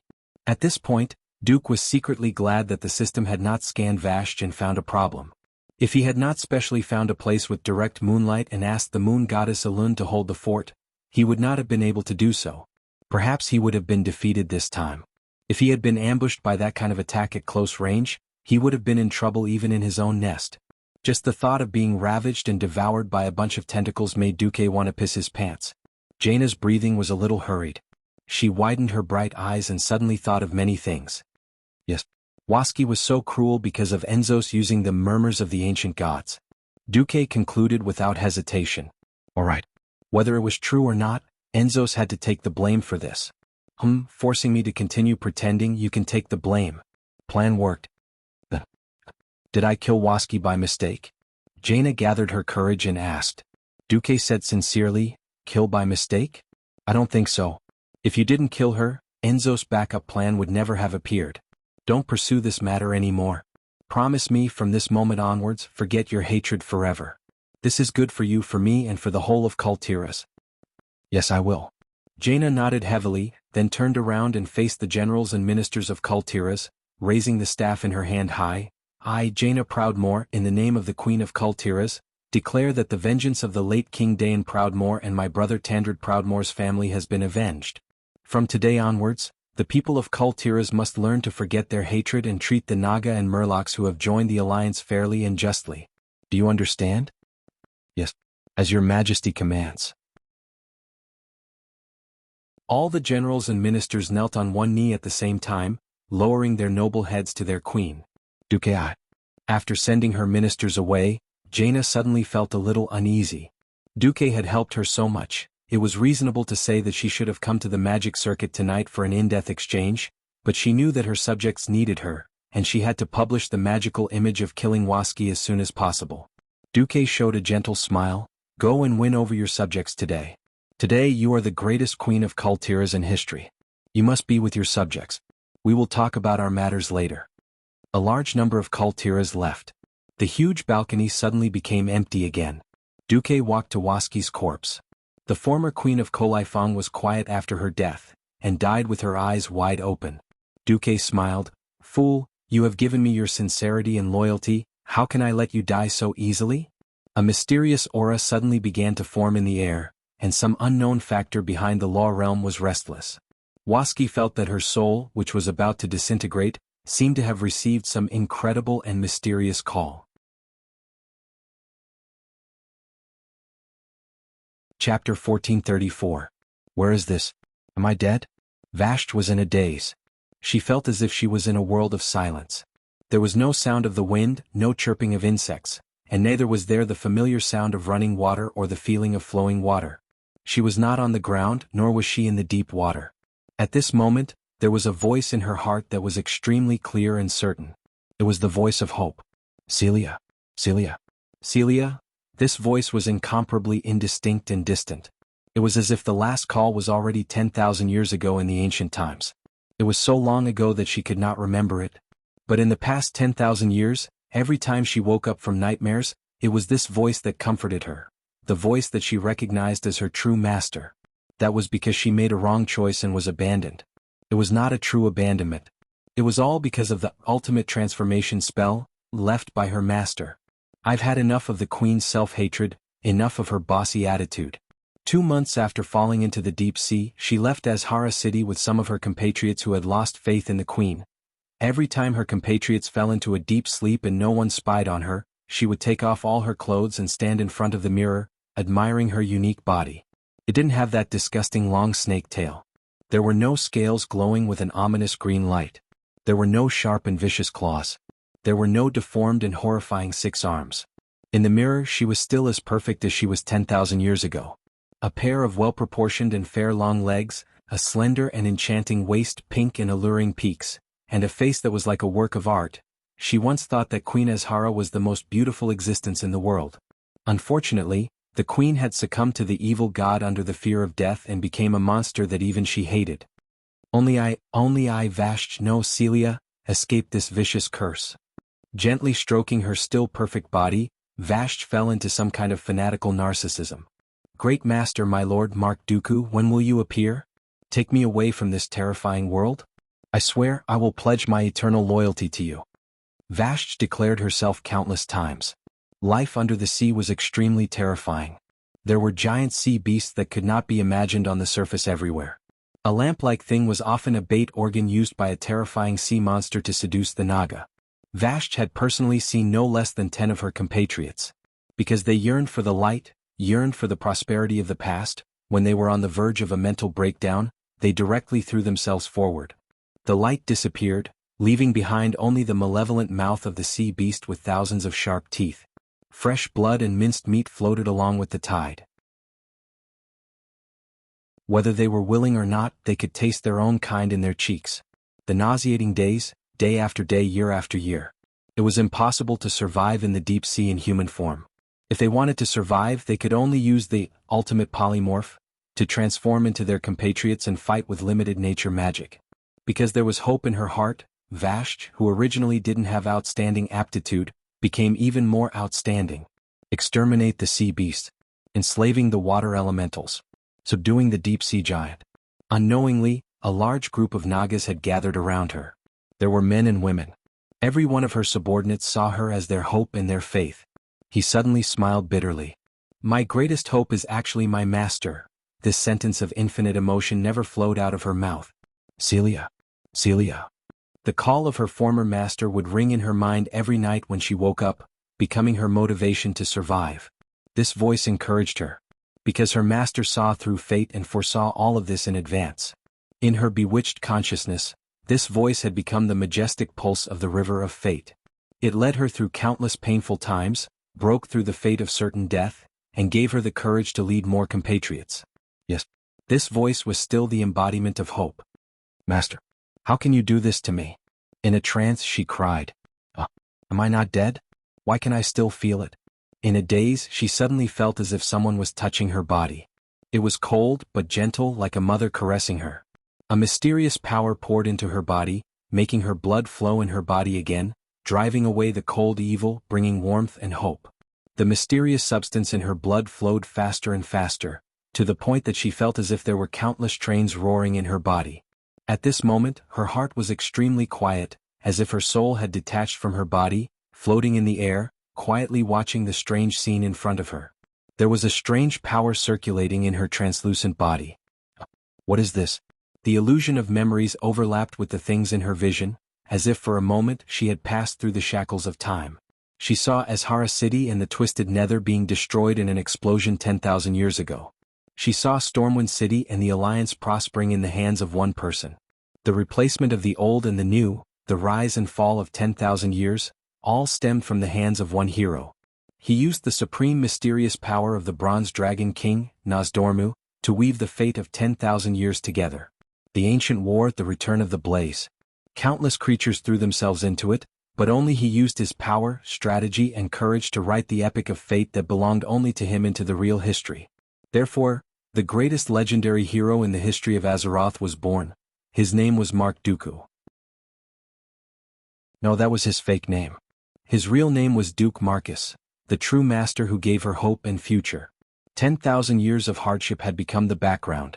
Vashj struggled to raise her head and open her eyes.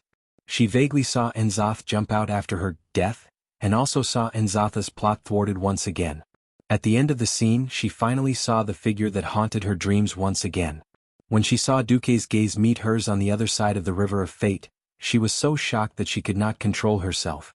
She blurted out, "Master, so you never abandoned me?" Vashti saw the confident smile on her master's face, as if he had the world and fate in his hands.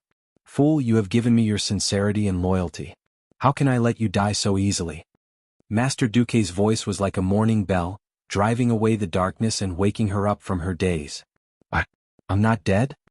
Vashti struggled to sit up and was stunned to see Duque walking towards her. "No. In order to atone for your sins, the previous you died. But now I will grant you a new life." Chapter 1435. It was the man who was supposed to be her master, and he slowly walked over in the light. The azure cloak was like the sky, holding up his imposing figure. The white robe symbolized supreme holiness. Behind him, the six-colored elemental brilliance rotated continuously, but also blended into one. His black eyes were like the deep universe, making it impossible to see the end of it. Duque stepped forward, patted her on the shoulder, and only smiled at her. "Come on, your resurrection is not complete yet. Brand your soul to Azeroth and become a true demigod." "What? A true demigod? Can..." Vashti had yet to come back to her senses. "Even if you can't, you have to, or you'll really die." Duque smiled and pointed at her chest. There, the ice sword that Jaina had summoned had melted, leaving a huge wound. If it were an ordinary creature, it would have long been dead. This. Vashti was at a loss. At this moment, a gentle voice echoed around.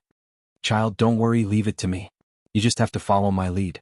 Even after 10,000 years, Vashti still clearly remembered who this voice belonged to, the great moon goddess Elun. Elun had once cared for all the night elves, and regarded every night elf as her child. However, some of the elves later became obsessed with the supreme power of arcane magic and abandoned Elun, who they once believed in. These were the High Elves. As a member of the High Elves, it was ironic that they had to rely on Elun's power to obtain salvation at the end. A look of shame immediately appeared on Vashti's face. The temperature of the big hand on her shoulder seemed to rise by 2 degrees. She looked up again and saw Duque's gentle smile. "You proved your loyalty to me with your death. Now is my reward for your loyalty. Don't doubt it, don't hesitate. I've already arranged everything. You just have to follow your heart." Vashti nodded vigorously, and then looked at the moon in the sky. She seemed to see the encouragement of the goddess. Then she slowly closed her eyes and used her soul to feel this world. Different. There was a huge difference. After Delano advanced to a demigod in the physical sense, it was only her body that had become stronger, and she could not get any response from the dead and collapsed world, let alone borrow power from it. Azeroth was different. This was a world full of vitality. Although the earth had been injured not long ago, it had healed itself after the abscess had been removed. It was completely different from the dead Delano. Moreover, there was an incomparably abundant space for advancement here. If there was a so-called pantheon in Azeroth, then this great hall would be empty at the moment. Already Vashti felt the world respond to her. "Welcome, child." In her haze, Vashti heard the planet. Joining the pantheon of planet Azeroth would allow one to obtain the power of the planet and bear the fate of the planet at the same time. He was ruthlessly stabbed by a sword and even lost his life, but the reward was becoming a god. This time, not only did he not suffer a loss, but he had made a huge profit. "So, this is the bright path that Master arranged for me." Vashti suddenly sighed with emotion. There was no more hesitation, no more confusion. Vashti walked into the light with her broken body. Late at night, Jaina rolled into Duque's bedroom reeking of alcohol. She really rolled, rolling to the ground as soon as she opened the door. At the door there was a displeased head maid. Duque frowned. "Vanessa?" Queen Proudmoore couldn't stand steadily. "This nasty maid meant, I didn't push her." Duque rolled his eyes, but eventually went over to help Jaina up and put her on the bed. Obviously, Jaina had groomed herself, but she was so drunk that even her breath reeked of alcohol. Jaina's limbs were not nimble, but her mind seemed to be relatively clear. "Duque, I'm sorry I made it difficult for you this time. I know I'll eventually follow you to the divine path, but I still can't abandon Kurtiras." Duque smiled. "It's okay, I know you're not a bad person, not a twisted and jealous woman." Jaina said apologetically, "Is Vashti really dead?" "Yes, but Azeroth needs more experts to become gods to help fight against the Burning Legion. So, she might become a demigod directly under the planet." Jaina stuck out her tongue. "I knew a pervert like you wouldn't do something like that." Just because she came back to join you after 10,000 years, even a demigod was casually sealed away. And you still say you didn't touch her back then? Duque felt bitter. He raised his hands in surrender. I swear I really didn't do anything to her. I was busy teaching Tyrant at the time. Really? Jaina propped herself up and stared at him. Jaina's eyes were fierce, and so were her magic mountains. Duque's interest was piqued. When he moved closer, something suddenly happened. Ugh. Jaina had drunk too much and vomited again. The shameless Duque flashed and rolled 10 meters away. He knocked on the door and shouted, Vanessa. Vanessa walked in neatly and immediately smelled the sour smell of vomit in the air. She immediately spat out her venomous tongue. A drunk queen is no different from a female drunkard in a tavern. Like an eagle grabbing a chick, she grabbed Jaina and left. Duque raised his hand and cast an icy wind, finally dispersing the sour smell in the room. The problem was that even if Vanessa cleaned up the master bedroom later, the smell in the air would still need time to be dispelled. Magic didn't work well against smells. Duque scratched his head. It looked like he could only sleep in the guest room next door tonight. In theory, Duque did not need to sleep after becoming a demigod. Dooku was a mortal who had ascended to godhood, so sleeping was more of a habit, a rather luxurious enjoyment. After all, the weave was watched by Karthika and the demon king Vec, Lore, as well as the system elves. Mark Dooku, who had been left in Draenor, was sleeping. The system elves were watching and would alert Duque if anything happened. Duque went to sleep peacefully. However, in the middle of the night, Duque suddenly felt that something was wrong. This feeling, woo-woo, amazing. Oh, who is it? Who is playing with a bite of the tongue? Waking up from his sleep, Duque lifted the blanket. Duque immediately saw Vasht's smiling face in human form. Yo, when did you come back? It's been a while. What? What are you doing? I'm doing what you loved to do 10,000 years ago. Don't lie to me. You bullied High Priestess Tyrant every day. I was watching from the side.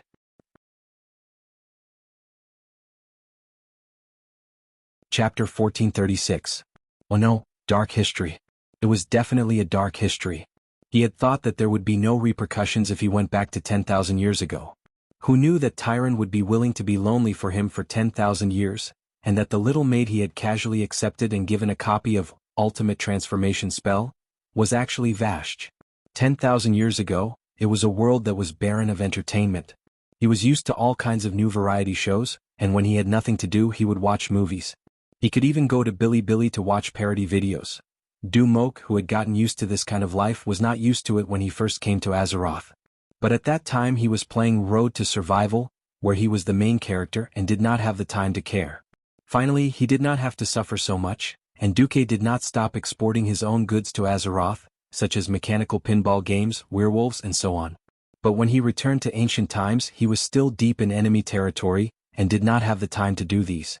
At that time he was constantly monitored by the Eridar twins, and he was under a lot of pressure. Also, he could not stay for long, so how could he have the mood to export entertainment? Why was the ancient Celestial Empire so prosperous? They did not have the money to light a lamp, so they could only have sex. In Azeroth it was a similar situation. At that time, in order to prove that he was loyal to the army, he did all kinds of evil, and used all kinds of martial arts on Tyrant. What 48 hands, whatever tortoiseshell divine spell, the High Priestess. If he did not take it easy, and if he revealed his true identity and said, I am actually a good person, he might have really done something like a fallen holy maiden. Alright, the main point was that when he was stirring up trouble, he did not hide it from Vasht. At that time he thought, don't you want to spy on me? I'll let you spy on me. It would be fine if they never met again, but who knew if she would come into contact with me 10,000 years later. It was too long ago, and Duque himself had forgotten about it. Now that he thought about it, Vasht was the one who completely knew about his dark history and bad habits. Tyrant was the High Priestess, and after being trained by him, as long as he did not embarrass her in public, she would definitely keep her mouth shut. But Vasht did not have any scruples.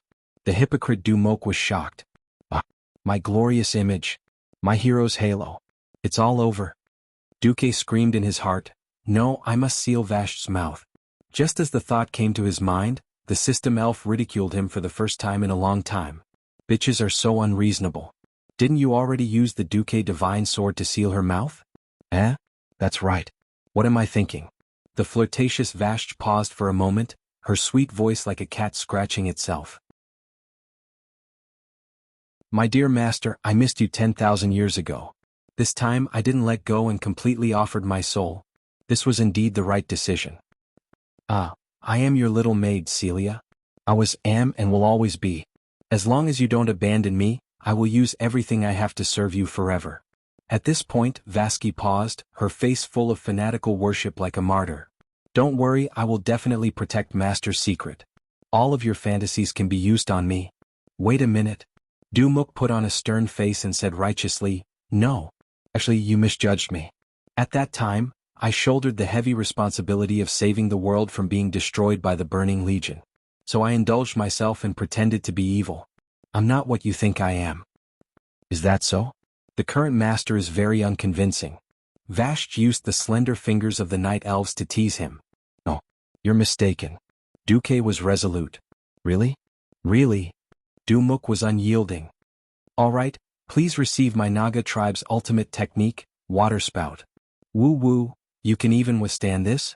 Very good, now take my six-handed tornado. The rapidly spinning jade-like hands made Vashj in her night elf form look like she really had the 6 hands of the Nagas.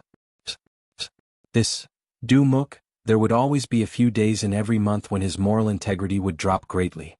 Other than the times when he was particularly ungentlemanly, he was always a gentleman. It was just that the opponent just happened to catch his flaw, so there was nothing he could do. All the lower limits of moral integrity were man-made. When the man-made settings were destroyed by oneself, then only the will to fight was left. At this moment, in Duque's heart, there was only that incomparably famous incantation, the magically modified version. I am the bones of the sword. One blood, and one blood. Undefeated in countless battles. Never defeated once and never understood by others. Always standing at the peak of the harem, intoxicated in victory.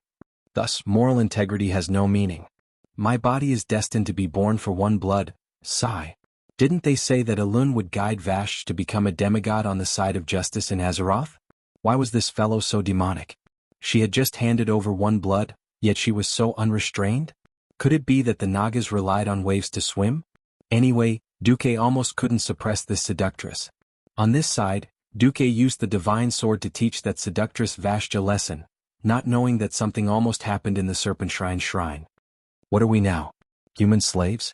Perhaps we were defeated, but our main force is still here. Why don't we even have a decent position? What the hell is this? And I heard that because we once destroyed Kultiras, the Alliance commander Marcus wants to settle accounts with us for Jaina Proudmoore. The news sent by the people below made the Deepwater Lord, Carathilas, secretly shocked. Now the Nagas had almost handed over everything. Even the Kolaifang Reservoir was controlled by the Alliance. Most of the Nagas were sent to the Taroka forest to repair the waterways and clear the wild monsters in the tributaries of the various rivers. If the Alliance wanted to burn the bridge after crossing the river, it would be very easy. The entire Naga tribe of more than 100,000 people, plus the servant army, waited uneasily for a full day. On the third morning after their queen left, Vashj finally returned. Seeing Vashj's new appearance, every leader was stunned. Your Majesty, you... Carathilas was completely at a loss for words. What appeared in front of the Naga siren was a true night elf. If it wasn't for the extremely recognizable seductive face that had not changed, everyone would have thought that it was a different person. Fair skin, slightly slender hands and feet, red hair hanging to the waist. If it wasn't for the iconic long ears and eyebrows, they would even think that it was a human instead of a night elf. Not only her appearance but even her aura had changed greatly. If she was a towering mountain before, now Vashj was the entire earth, vast and incomparably condensed. Vashj flicked her hair. Let me tell you a piece of good news. I have become a demigod of planet Azeroth, and I am the goddess of the lake of Lordimir Lake.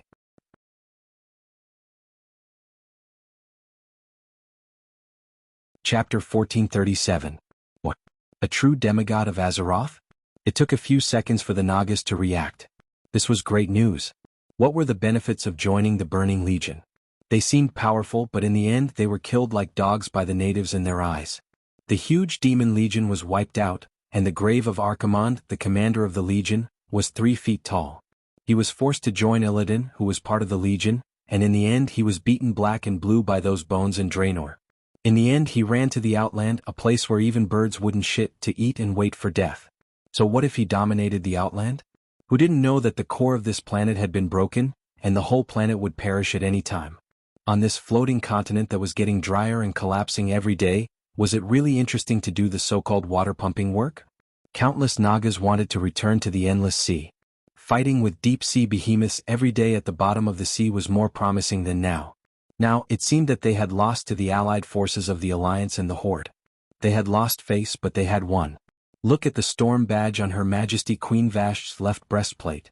In the past few days, they had already figured out that those who could have the storm badge were the direct descendants of the Alliance. Every Naga's eyes lit up. It turned out that Her Majesty had gone to seek status for us.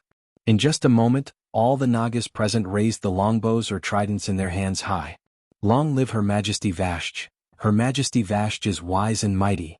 The cunning of the Nagas also originated from the court struggles of Azhara in ancient times. Anyway, flattery would not cost them anything. The guys who had just questioned Karatheras immediately changed their words and praised him incessantly. Vashti stood up, and with her elegant steps, her whole body was in the color of the lake, and she changed back into her Naga form. However, the sinister and evil snake hair was gone. Instead, it was replaced by red waist-length hair that not even Nagas or night elves had. Vashti's tallest right arm swung with force, her cold, clear and dignified voice resounding. "All right, now as the Queen of Kolaifeng, the leader of your clan, I declare that from today onwards, I will take on the role of a personal maid as the follower of the demigod of the Azeroth Weave, Duke Marcus. I will also change my name to Serenia Ubatilia. And our clan changed our name to Storm Naga." The Nagas did not feel that there was anything wrong with changing their names after voting for a new master. Anyway, after 10,000 years, the Nagas led by Queen Azhara had long since split up. The most loyal royalists were part of the group, while the rest were all looking for their own mothers. There were heretics who believed in the long-dead water elemental Lord Neptulin. There were also non-believers, as well as those who directly bypassed Azhara to lick Thun's boots and become servants of the ancient god. Everyone was happy to see themselves submit to a more powerful master. As for Vashti running off to become a maid, if this was the human ideal, it would be a slap in the face, a self-degradation or something. The Nagas were different. After 10,000 years of cruel competition in the underwater world, they had long developed the habit of respecting the strong. Not to mention being a maid, even if their queen was a slave together with them, wouldn't it still be the same? Moreover, when Vashti explained that she was baptized by Elun, and then placed under Duke's command, the Nagas looked at their queen even more highly. Back in Azeroth, it was a terrifying thing to become enemies with N'Zoth, but with Elun behind him, it was another matter. Moreover, being sealed off to Lake Lord Emir was also a smart move. This was equivalent to directly avoiding direct competition and confrontation with the king of the deep sea, N'Zoth. N'Zoth's strength was very strong in the water, but in the shallow waters of Lake Lord Emir, his strength would definitely be greatly reduced. On the other hand, Duke had also solved a potential problem. One had to know that when they ambushed Deathwing Nisario in Lordaeron City, N'Zoth directly attacked from Lake Lord Emir, and almost let Nisario escape. In the past, there was no other way without the conditions, but now that there was Vashti, Duke would never let such a ticking time bomb appear in his territory again. For Vashti, whose strength was only a demigod, a vast inland lake was definitely just right for cultivating her divine power. Not only could she nourish herself, but she could also expand the space. Vashti had personally explored that there was a waterway in the depths of Lake Lord Emir that could lead to the endless sea. After the announcement, the Deepwater Lord Karathelas had one last question. "Your Majesty, why did you change your name to Serenia?" Vashti raised her eyebrows. Vashti was one of the culprits who destroyed Kurtira's island back then.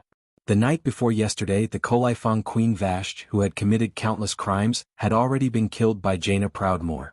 So Vashti is already dead. The new goddess of the lake, the Storm Naga's chief, Serenia Ubatilia, is the new leader who is completely loyal to Master Duke Marcus. Do you understand what I'm saying? This time Vashti's subordinates all understood. Isn't it just deceiving humans? It's just that she changed the form without changing the dressing. Queen Vashti, on the other hand, didn't even change the dressing. Well, changing the head of a night elf was also considered a head-changing spell. Anyway, Nagas looked the same in the eyes of humans. Wouldn't it be easy to deceive humans? In fact, politics was just like that. Of course, since she was a demigod, Vashti would not let her subordinates have no benefits. The first thing that was given to the most loyal Naga was the incomplete, ultimate transformation. Even if it was a weakened version, it could only allow the Naga to maintain the form of a high elf for half an hour, which was enough to make the Naga, who had been miserable for tens of thousands of years, cry with joy. Next was a batch of epic equipment that had been eliminated from the molten core. The Naga did not have any blacksmiths, and their metallurgy skills were a mess. With this batch of weapons, it could be considered a complete change. In addition, there were also some magic inheritances. After stabilizing the Storm Naga clan, Vashj hurried back to Karazhan. Just as she returned to the top of the tower, she saw Jaina walking out. "Good day, Madame Proudmoore." Vashj, dressed in a white lace-made uniform, obediently moved to the side of the road and gently bent her knees in a ladylike greeting. "Madam?" This form of address made Jaina's heart sweet. She immediately came to her senses and stared at Vashj for a full 3 seconds before finally nodding her head. She only said a few harsh words. "I don't care how many masters you've relied on. If you dare to betray Duke, even if you're a god, I'll definitely kill you again." "Madam is too serious. Ever since Master Marcus gave me my name, I, Serenja Ubatilia, have never changed my loyalty." Vashj's words had a double meaning. Jaina stared at her again and finally sighed softly, "Serve Duque well." "I will."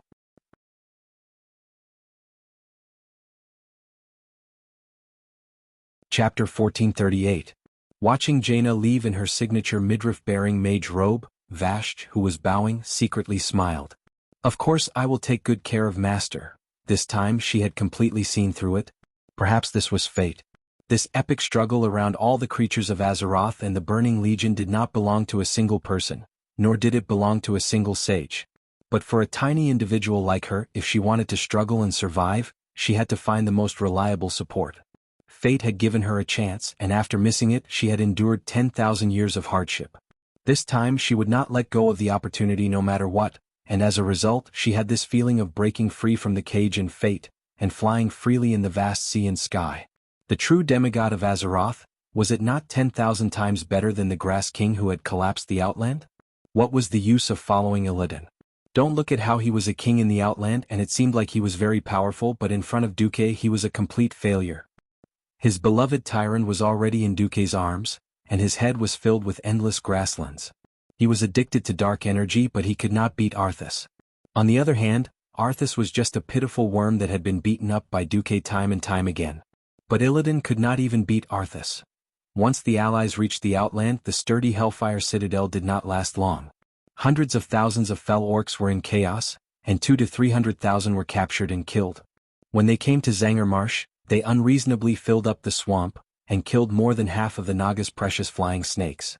Fortunately, she saw the opportunity to surrender quickly, and there was still the fate from 10,000 years ago. Otherwise, I always had a premonition that if I didn't rely on Master, I would have died in the Serpent Temple. Vashj muttered to herself, "I never believed that there was a hero who could change fate in this world, but Master, you changed me." Vashj was a little self-deprecating. She did not expect such a yearning to be hidden in her heart. "Thank you, my master, thank you for letting me recognize my own limits." There was a voice in her heart that immediately urged her. "Hurry up and hold on to this life-saving straw." Gently pushing open the door, Vashj saw Vanessa, who had a bad expression on her face. She nodded politely, then pushed open the door of the inner room and walked in. "Vashj, aren't you going to deal with the Naga tribe?" Duque's voice gave Vashj an inexplicable sense of familiarity. Vashj first gave a standard palace maid's bow, then replied obediently, "Thank you, Master, for allowing me to spread the ultimate polymorph. Now the entire Storm Nagas are singing praises of Master's greatness." Storm Naga? That's the name given to us by our lineage of Naga in order to thank Master for saving us from our ugly appearance for 10,000 years. If the Master feels that it is not suitable, then we will change it immediately. But the joy of returning to our beauty is absolutely not the slightest bit false. Duque could not help but smile bitterly. The elves were particularly vain. Whether it was the night elves, the high elves, or the blood elves, they all boasted that they were the most beautiful creatures in the world. For other races, even if they were acknowledged in other areas, they would never concede in terms of beauty. In order to prove that she was not lying, Vashj even showed Duque the magical video of the Nagas being overjoyed after turning back into the high elves. This was really not an act. Do they know that they are still Nagas in their bones? Of course, even so, they are already very grateful. Just like me, I also doubted whether the high elf I turned into with the ultimate polymorph? Was my true body or an illusion? But in those unforgettable painful years, this was already the best comfort for my soul. This flattery was really smooth. Vashj took a step forward. The Storm Naga tribe and I are extremely grateful for Master's gift, so we are willing to do anything for Master, even to die for Master. This was a bit exaggerated. Duque sounded strange. At this moment, Duque suddenly discovered that there was a layer of water vapor around Vashj's body for some reason. This was like when Duque was not familiar enough with elemental energy, letting a few energy balls of arcane, flame and frost surround him. On the one hand it was a connection and on the other hand it was to raise his level. Vashj was a Naga, which was understandable. But who could tell him why Vashj's white gauze dress became almost completely transparent when it came into contact with water vapor? A pair of long, straight and well-rounded legs, coupled with the hazy water vapor, this was simply seductive. The gentleman Duque put on a straight face. It's working time now. Don't play this kind of trick again in the future. Vashj bowed deeply, and a burst of dazzling white light blinded Duque's corium gold dog eyes. I don't know why, but I suddenly want. Duque mustered up the little bit of moral integrity he had and said sternly, I said, really? Really? Suddenly Vashj stuck out her nimble little tongue. It was really nimble. She was clearly a highborn elf now, but her seemingly slightly long tongue displayed special skills that theoretically only Nagas could do. First, it rolled back 360 degrees. Duque forced himself to be calm. Then, she returned to her original position and did a left flip, plus the tip of her tongue turning 360 degrees. This was a bit impressive.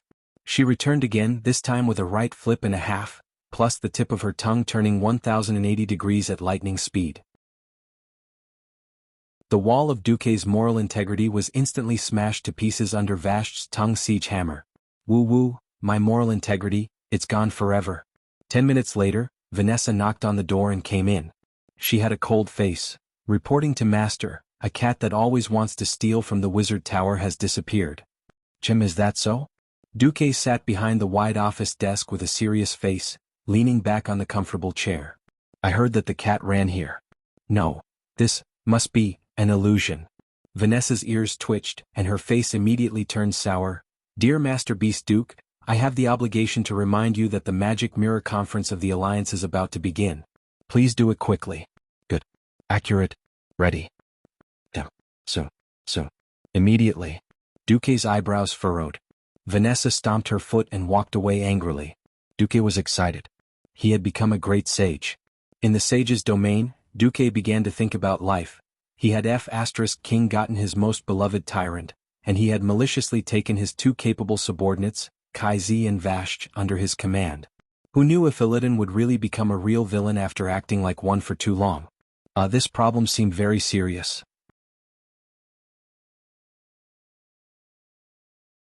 Chapter 1439. In the original history, Illidan was the ultimate example of infernal affairs. He had fallen into the deepest darkness of evil, and even his appearance was not human. A mouth full of shark teeth, a pair of sharp claws and a pair of bat wings. Duque couldn't even imagine that appearance, let alone do it. What was rare was that after Illidan joined the Burning Legion, he maintained himself, and at the same time gained Sargeras' trust. In the end, he made a huge comeback and staged a counterattack against President Sargeras. In this life, it wouldn't be so easy for Illidan to walk this path. With Duque's wonderful performance in the ancient war, it would be hundreds of times more difficult to win the trust of the Burning Legion's higher-ups. And the human heart was the most difficult to fathom. Think about it, in history Vashj, who caused the Kaiser and the Blood Elves to bleed, turned from a loyal subject to a traitor because of Duke's chess piece in the ancient war. Now she is willing to lower herself to become his maid to serve him. Why couldn't Illidan really turn dark? This was a variable that had to be taken into account. No matter what, he had to deal with Illidan first and end the war in the Outland. But recently there were a lot more demons in the Moonshadow Valley. The giant robot Doomwalker and a large number of elite demons attacked. Even if they didn't form a battle formation, the pressure on the allies was still quite great. In the Wildhammer stronghold, the mechanized infantry was greatly depleted. It was almost filled with human lives and tanks to ensure the progress of the project. On the other side, in the Blade Peak Mountain, a large number of fell orcs mixed with a considerable number of ogres and goblins were gathering. It was unknown when they would attack. My master, are you worried about the war in the Outland? Vashti was clearly a night elf now, but she slipped out like a beautiful snake. She used a little magic to clean herself up, and she was a dignified and beautiful maid again. Duque closed his eyes. You can attend the alliance meeting later. Yes. Vashti put her hands gently on her abdomen and stood behind Duque in a standard maid's posture. The scheduled time soon arrived and the light in the room instantly dimmed. A projection of a huge circular table appeared in the originally empty room. Every meter or so, there was a projection of a leader. As soon as the battle started, almost everyone's eyes were on Vashti, who was standing beside Duke. She was killed by His Majesty Proudmoore, and after paying for her sins with her death, Goddess Elun purified her soul. She was killed by His Majesty Proudmoore, and after paying for her sins with her death, Goddess Elun purified her soul. After receiving permission from planet Azeroth's consciousness, she has successfully promoted of Azeroth's daughter of the demigod of Lake. Vashti stepped forward in a dignified and calm manner and bowed to everyone. Your Majesty's leaders, greetings. The old Vashti is dead and now my name is Salika Ubatilia. With this brand new identity, I will continue to be in charge of the Naga clan, which has been renamed Storm Naga, and serve Master Duke Marcus and the Alliance. After the master and servant finished speaking, everyone couldn't help but look at Jaina. Jaina nodded. In fact, after I killed Vashti, I was ambushed by Enzatha's power lurking in Vashti's body and almost lost my life. Therefore the hatred between Kurtalas and Vashti was ultimately due to Enzos. Tiras has no enmity with Queen Celia. We will treat Queen Celia and her Storm Naga equally. Alright, even the king had no objections, so the other kings wouldn't either. At this moment, Duque said, the Storm Naga and its affiliated aquatic races will join the Alliance as an associate organization. If you wish to become a member of the Alliance in the future, it must be proposed by the leader of the Storm Naga and approved by 2/3 of the representatives of the Alliance. Now that the Alliance was so big, they couldn't just casually accept new members. After all official members have the right to vote. Previously, when the Draenei who believed in the Holy Light joined, it was easier for everyone to accept. If the Nagas became a member as soon as they surrendered, many kingdoms would probably be secretly unhappy. Now that Duque had classified the Nagas and the Karaji insect people as an associate organization like the Silver Dawn, everyone felt much better. Agreed. After settling the big issue of principle, the leaders changed the topic back to the war in the Outland. First, William reported the situation in the Outland. It had to be said that taking charge of an area could really hone a person. After the Battle of Zul Gurub, where he commanded a division, and the Battle of Hellfire Citadel as a commander, William had become more stable and capable. Thanks to Commander Duque's help, the surrender of the Storm Naga has allowed our supply line to be complete. The scales of victory in the Outland War are indeed tilting towards the Alliance. But I have to point out that our supply line is still too long. On the illusory three-dimensional map of the Outland, William pointed out a few locations. Due to SAR's neutrality with Nagrand as well as the friendly orc clans, they have contacted and allowed them to join the tribe. Although the tribe has increased by nearly 300,000 people in the past week, it's because we have obtained the food reserves of those clans. Now, the pressure on the Alliance in terms of food has been greatly reduced. I have to point out that this is only temporary.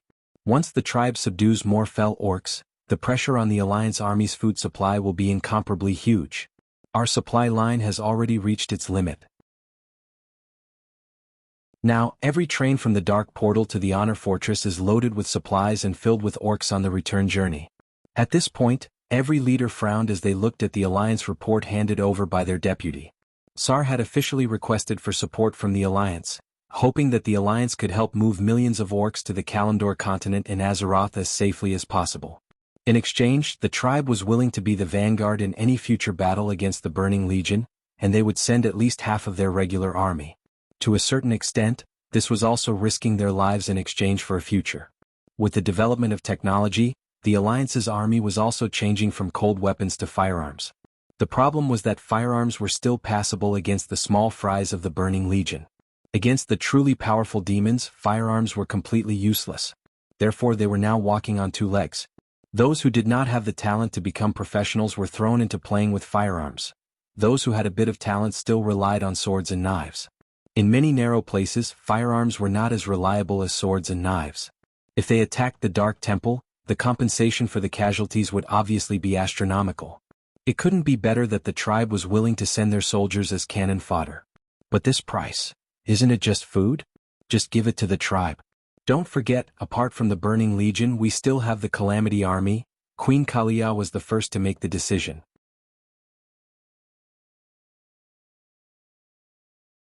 Chapter 1440. As soon as Kalia said that, all the leaders gasped. No one would forget Arthas. Even though Arthas only played a negative role in Duque's heroic return, the destruction he caused in Lordaeron had yet to be fully recovered. Lordaeron, Silvery Moon, Dalagen, Torrential Fortress. So many capitals had been destroyed or fallen one after another. Even today, 9 years later, not every capital city had been rebuilt. At the very least, the bitter Storm Guardians were still seeking funding from the Alliance to rebuild Torrential Fortress. The pain that the Scourge army had left on the Alliance was too deep. If the countries of the Alliance could barely tolerate the Forgotten Ones, it was because the Forgotten Ones promised not to take the initiative to kill and turn the dead into immortals. The Scourge army was absolutely intolerable.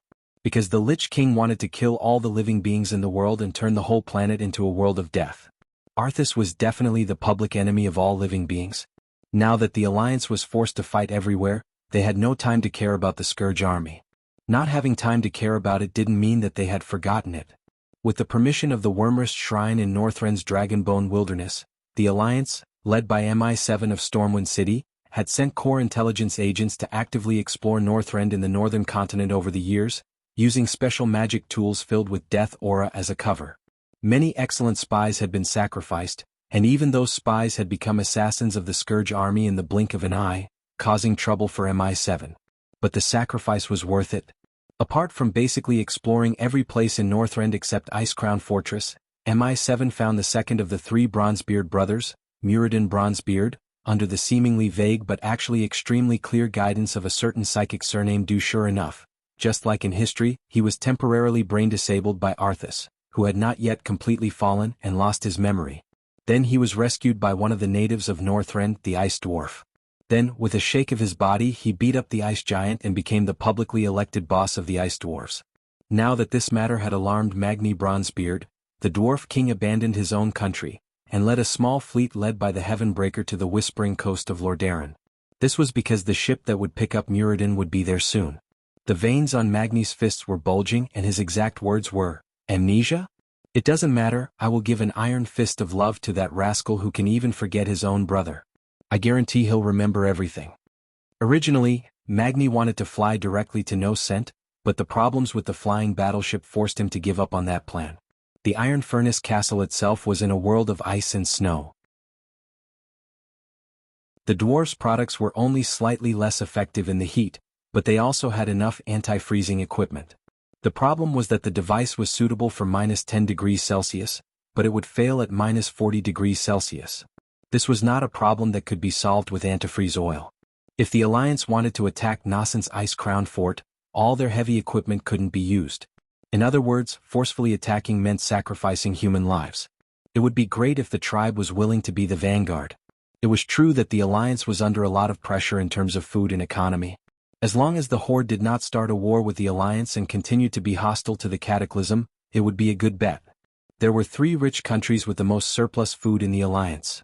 Lordaeron, who purified the eastern Plaguelands and revived the Tirisful Glades. New Alterac, who opened up the Hillsbrad Plains and took over thousands of miles of fertile land during the Second Battle of the Dark Portal. Stormwind, who owned the Western Plains, formerly the Western Wilderness, Elven Forest, and the 3 major grain-producing areas in the north of Stranglethorn Vale. Due to the principle of proximity, the food transported to the outer regions was basically provided by Stormwind. Stormwind was already having a hard time. However, Kalia took the lead to settle the food for the Horde immigrants.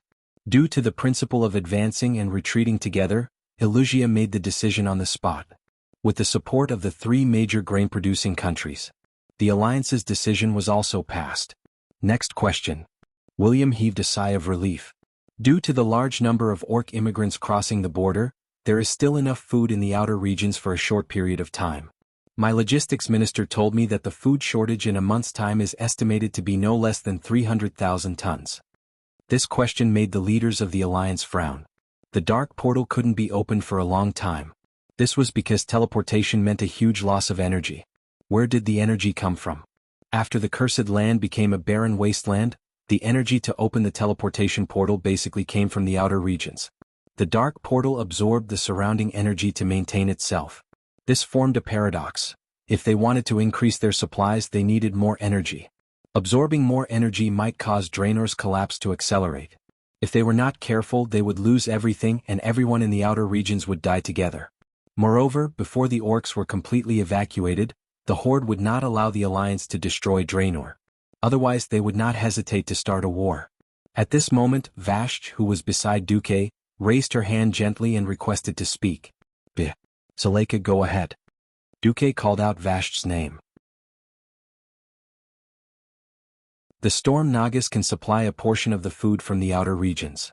Because there is no pollution in the Serpent Lake, the polluted water has already been drained to the swamp further west through the pipes. If we were to release the harvesting. Vashj glanced at Tyrande and changed her words. If we can ensure a sustainable supply, the Storm Nagas can provide 200,000 tons of unpolluted fish to the surrounding 4 regions every month. What about further? William asked. The fish will rot. Duque pondered for a moment.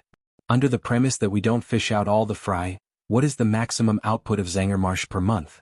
500,000 tons. Vashj's answer made the big shots of the Alliance gasp in surprise. Duque decided. 400,000 tons per month. Half of it will be supplied in the form of fresh fish, and the other half will be supplied by the Alliance to be salted into salted fish for the Horde's immigrants to eat. No one would have thought that the Storm Nagas could actually solve the biggest food problem by relying on them. From the looks of it now, the Naga tribe had turned from the biggest obstacle to the biggest help. The Alliance had really profited. Wow, Duque, I really envy you. Let's see when the Wildhammer dwarves will also take in a vassal race to play with? Kudrin Wildhammer laughed. You can take in the harpies. Duque's words killed Kudrin. Kudrin's face turned green as he thought of the harpies who would gang up on him because of the language barrier. Alright, let's stop joking. William, do you have any more questions? One last question. It is impossible for our forces to fight at full strength on both fronts. If possible, I hope to cooperate with the Horde to solve the Blade Peak and Netherstorm regions first. William pointed to the northern part of the outer regions map.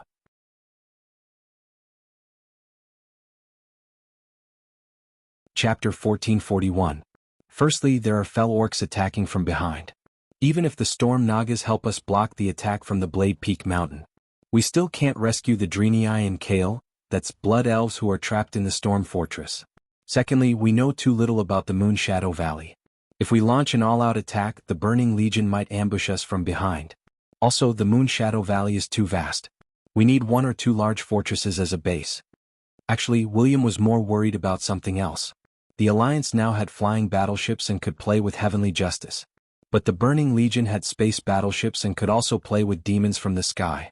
The troops that tried to attack the Moonshadow Valley were destroyed by the hellfire that fell from the sky several times. Draenor did not have a planetary protection array, and this so-called atmosphere was not fortified. The current technology was not reliable at all in terms of air defense. Only the magic tower was more effective. This meant that the attack on the Darkness Shrine would not be done in one go. It had to be pushed forward slowly. In a situation where there were worries and there was no forward base, it would be easy to get into trouble if they rashly sent in all their troops. However, it was not easy to repair the forward base while resisting the attack of the demons in the Moonshadow Valley. Hence, William pushed the responsibility to him. They could either give him more troops or help him resist the enemies in the Moonshadow Valley. It would be best if the forward base could be repaired before the army returned. No leader raised any opinions on the spot. Everyone looked at Duque. This time, Duque was a little ungrateful. He said that he would let William be the commander of the expeditionary army. In the end, when they finally conquered the Hellfire Fortress, Duque got his substitute to do the work secretly and took over Vashj. Of course, William also knew that it would be difficult for him to monopolize power in the Outland. Firstly, he did not have the status and qualifications to control Thrall. He had no choice but to kick the ball back to Duque. Duque thought for a moment and made a decision. My substitute, Mark Dooku, will be in charge of building the Wildhammer Fortress as a forward base. During this period, Kudrin, Bulang, Lillis, Vashj and their subordinates will be under Mark Dooku. Yes, Sir Willan, please send an elite troop to assist us. Understood. Understood. Yes, Master. No problem. All the leaders agreed. Duque turned to face William's projection. I'll give you 3 months at most. In at most 3 months, I hope to see your main force return with the Draenei and Kale, that's, division. Leave it to me. William patted his chest. The next day, a flock of griffins flapped their wings and passed through the dark, psychedelic night sky. Behind the griffin knights was a rather scattered fleet of airships. The entire fleet departed from Fort Glory and took a detour around the thorny rocky grounds. They didn't enter Fort Windrunner but directly flew north and entered Moon Shadow Valley. Along the way there were many accidents. For some unknown reason, both the man and the griffin exploded in midair. He had also personally witnessed the scene of a plane full of people and goods crashing in the sky. The laws of the Draenor world seemed to be crumbling. There was no possibility of rebuilding this special world that lacked a core and only had a few continents floating in the void. In any case, Delano would obviously die in the long river of history faster than in the original history. As the fleet swept across the dark land west of Moon Shadow Valley, the power of the dark energy could be seen eroding the entire Moon Shadow Valley. It could be seen without binoculars as the dark energy was rampant on this continent. The highly concentrated energy had attracted the demons in the void. Almost all the demon species of the Burning Legion could be found here. Imps, Cerberus, demonic guardians, dread guardians, Shivala, Doomguard. There were even groups of demons gathering and swarming towards the center of Moon Shadow Valley where the mana smelting pool and other areas with high energy response. Looking down from the sky, it looked like a wave of darkness. Hoof Imriel, who was standing beside Mark Dooku, shuddered. Seeing the place where she used to live turned into such a ghastly state, she thought of the temple of Karabaer that she had stayed in for a long time becoming a temple of darkness. She shuddered. Bulang complained, "Hey, we're really going to build a city here. Are you mentally prepared to lose 100,000 dwarven boys?" Thinking of relying on less than 10,000 dwarves to build a city in a place surrounded by demons, Bulang's scalp went numb. After all, when the construction of the Wildhammer Fortress failed, more than 3,000 people died, and the 5,000 who came back were all injured. 3,000 people did not sound like a lot, but many of them were elite dwarven engineers and craftsmen. Bulang's heart ached. Dwarves had long lifespans and a long growth period. No matter how they encouraged reproduction, it was not easy to make up for the losses in war. At this time Duque smiled. "I'll be in charge of this, don't worry. When have I ever let you down?" At this moment, Vasht's magical message came. "Master, everything is ready. Let's begin." After Duque gave the order, there was silence for a few minutes. If one was not familiar with Duque, they might think that Duque was pretending to be a fool. At this moment, from the direction they flew from, a silver line suddenly appeared, stretching from north to south for who knows how many kilometers. Rumble, a shocking and terrifying sound came from far and near. This is. His hooves gripped the side of the ship, and even his tail that always swung around stopped moving. *CK. So generous? Bulang's jaw dropped, and even the wine bottle in his hand fell to the ground. Duque's smile was full of absolute confidence.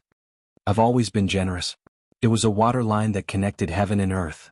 Innumerable huge waves of several tens of meters high rushed towards the Moon Shadow Valley from west to east. The surging waves showed what it meant to be a raging wave. Whether it was the black land, the wooden houses built on the hills by the old beastmen, or the ferocious demons that were wreaking havoc on the land, they were all easily swallowed by this terrifying wave. The muddy tide easily filled up every low-lying area of Moon Shadow Valley within his field of vision. Imriel covered her mouth with her hand. She had witnessed Duque's miraculous actions more than once. Filling up the lake like a whip to stop the flow, a big move that flooded half of Moon Shadow Valley. This imagination, this ability to execute. Is Mark Dooku really an ordinary Radiant Moon Great Wizard? Imriel's curiosity was about to explode, almost causing her to suffer internal injuries. Duque casually pointed, and that finger seemed to be pointing at everything. Actually, the bottom of Zangarmarsh is very big and the lakes in the swamp are very deep. Because Vasht used a water pump, almost all of Draenor's water was concentrated in the Serpent Lake. What I'm doing now is just letting Vasht return the water that she took back to the east of Terakar Forest.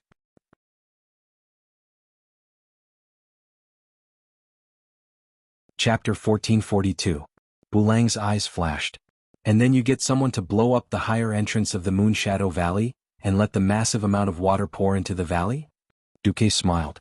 Everything was calculated by the system. After scanning the topographic map of the entire Moon Shadow Valley, the system elf prompted Duque if he wanted to do Guan Er Gu drown the 7 armies. Duque decisively clicked yes. When he came to the Moon Shadow Valley as a player before he transmigrated, he did not think that it was that bad. At most, it was the depressing sky, the slightly nauseating atmosphere, and the color rendering. Only when he came to the Moonshadow Valley did he realize that it was not a place for people to stay. On the black land eroded by the dark energy, there was a dry and stinky wind everywhere, and the air was filled with a nauseating smell. There was no clean water to be found. After flying on the Griffin for a whole day, all he saw was a neon green dark energy lake. That bright green color easily made people think of something like nuclear cola, radiation sickness, and the like. Duque strongly suspected that staying in this place for 3 months, any normal person would become demonic, and become neither human nor ghost. The dwarves who tried to build the Wildhammer Fortress had to dig deep wells to extract the muddy water, filter it, and then pour large bottles of Shotrath holy water to neutralize it before they dared to drink it. Building a castle, even if it was mechanized, was heavy physical labor. Water was essential or else people would die. Since he had to clean up the scattered demons, Duque might as well flood the entire western half of the Moonshadow Valley. Looking down from the airship, this sea-like scenery could not be said to be boundless, but it had an even more shocking effect. The airship fleet was less than 20 kilometers into the Moonshadow Valley, and geographically, they had just come in through the narrowest funnel-shaped entrance on the ground. If the waterline came from the west, they could barely see the end of the waterline, but as the Moonshadow Valley's basin-like structure moved from west to east, the area of flat land became larger and larger. After the waves pushed over, it formed a long arc so long that the end could not be seen. Only at the north and south sides of it, the end could barely be seen. Because the sky above the Moonshadow Valley was shrouded in a large amount of demonic fog, the lighting was quite poor. Even with binoculars, one could only see the undulating shadows. Even though he knew that it was the mountain range that surrounded the entire Moonshadow Valley, he still felt as if it was the border between the sea and the void, as if it was merely the dark oil paint of a painter's brush. Under the outline of the long mountain ranges in the north and south, there was a lake that was muddy and a bit green. It couldn't be said to be boundless, but the feeling of washing away all the rubbish was quite satisfying. The flying fleet continued to advance. After more than an hour, they arrived at the location of the abandoned Wildhammer stronghold. It was a typical hill. Although it was not too high, it was still more than 100 meters above the valley floor. The corpses that they didn't manage to retrieve in time had already been devoured by wild beasts until only a few bones were left. The remnants of the abandoned city walls still had the incomparably tyrannical claw marks of the evil demons. But now, everything was different. Hellfire, aren't you very powerful? Burn everything, burn, burn. Do you have the ability to evaporate this sea-like lake? Helldog, aren't you very fast? Do you have the ability to accelerate from 0 to 100 kilometers per hour in water for me to see? Although the old site of the Wildhammer stronghold in the southern mountain range now looked like a lone island in the middle of the ocean, the Burning Legion, who were only good at land and air battles, had no way of passing through this vast lake. Coming down from the flying battleship, Mark Dooku and his men stood at the edge of this peninsula, their expressions extremely relaxed. Lang called out to his men, "Little bastards, hurry up and get to work. I want to see a beginner-level beach blocking position with anti-air firepower within half an hour." Kudrin Wildhammer got down from his Griffin King Scarlet. They had been flying for 3 hours since they left Fort Windrunner. Even the Griffin King was a little tired, let alone the other Griffins. "Yo, Duque, can't you get your Storm Naga to control this area of water? Then we only need to guard against the enemies coming from the sky." Duque shook his head and pointed to the fluorescent green surface of the water. "You swim in it every day. If there's no holy light to help you expel the evil energy in your body, let's see if you'll turn into a demon." If not for the large amount of evil energy in the water, Duque would really have mobilized the Naga to defend. After all, the demons of the Burning Legion were almost all-terrain creatures. Many demons could breathe better, and even if they could not, they could make do. Duque had seen the records. In the past 25,000 years, the Burning Legion could even conquer and destroy the gaseous creatures of the gaseous planets, let alone a small water attack. This was just an obstacle, not an insurmountable moat. Of course, the small-scale Naga troops were still prepared. There was a 1,000-strong elite Naga team on the transport ship. If the pressure on the front line was too great, Duque would invest in this team of Nagas. At most, he would use the diluted holy water of Shotrath City to bathe the Nagas. However, for 3 days in a row there was no danger. There were indeed demons emerging from the water like the Loch Ness Monster, but there were not many who actually attacked the fortress in the building. More of them were the instincts of the low-level demons driving the scattered demons to break into the fortress defense circle. They came at irregular intervals. Sometimes it was just one or two hellhounds coming to deliver food, and sometimes it was a whole team of demon guards. This was a pain in the ass for the defenders. They could only deploy as many troops as possible, divided into 4 teams and rotated every 2 hours. Each time, there would be no less than 3,000 troops stationed on the shore. After 3 days, even if they ran to stand for 2 hours every 6 hours, the morale of the troops was clearly low. After all, no one knew how many demons would follow after the first one emerged from the water. Sending out Naga scouts was not a good move. There was a lot of green evil energy in the water, and the water was murky. The range of detection was quite limited, and there were Nagas who were killed and could not come back. Well, this is forcing me to use my ultimate move. Duque sighed. On the morning of the 4th day, on the makeshift dock, everyone saw a strange new machine that extended part of its parts into the water. Duque stood in front of the machine and proudly announced to a group of dwarves, gnome craftsmen and scientists, "Hello everyone, welcome to the latest masterpiece of Marcus Future Technology Company, Limited, the underwater sonar system."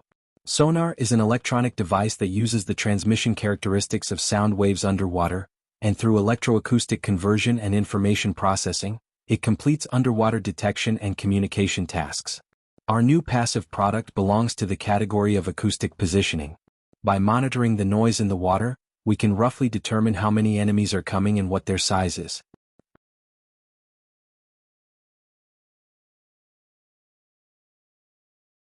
Chapter 1443. Passive Sonar. Passive sonar technology refers to the sonar passively receiving the radiation noise produced by underwater targets such as ships and signals emitted by underwater acoustic equipment to determine the position and distance of the target. It evolved from a simple hydrophone. It listened to the noise emitted by the target and determined the position and some characteristics of the target. It was especially suitable for situations where one could not make a sound and had to detect the movements of the enemy ships. Duque definitely wanted to make an active sonar, but the problem was that even if he kept instilling advanced technology into the scientists of Steel Stove Fort and Storm City, with the industrial level of this era, it was impossible to make it. For example, the sealing technology of this era was not up to standard at all. The ship's steel plates made of willow nails and welded together were still passable on the water, but when the pressure was higher underwater, it would be like a fountain everywhere. That experiment almost cost 2 senior scientists and a bunch of engineers. They could only settle for the next best thing, which was to make a coastal sonar. Of course, in order to locate the target more clearly, he had people set up a sound transmission device 500 meters away from the water's edge and not too deep. Duque controlled Mark Dooku. With a pretentious smile on his face, he twisted the button of the sonar device. From the loudspeaker, everyone could hear a very rhythmic beep, beep, beep sound. Duque continued to explain, "This is the sound we actively emit. We only need to listen for any clutter in the echo and we can roughly determine the enemy's position and number." Before Duque could finish, a loud sound suddenly came from the loudspeaker. Thump thump thump thump thump. Duque was stunned when he heard this. A bunch of extremely imaginative dwarves suddenly began to make all sorts of comments. "This sound, it sounds so real. It feels like there's something beating in this thing." Bulang was the first to speak. "Yeah. Could it be the footsteps of demons walking underwater?" Comrade Kudrin's imagination ran wild. "Yeah, most demons can't swim. They do walk underwater. But this sound is a little too sharp and clear. Shouldn't the sound underwater be a little more vague?" Bulang retorted. Only Duque's face turned green. As a veteran who has watched classic submarine war movies such as U-571, he certainly knew that this had nothing to do with sonar. With just a scan, the system found out what was inside the heavily guarded sonar system that he treated like a treasure. It was actually a bunch of little iguanas. Many of the Alliance's soldiers on the Draenor continent must have seen many of these annoying fairies.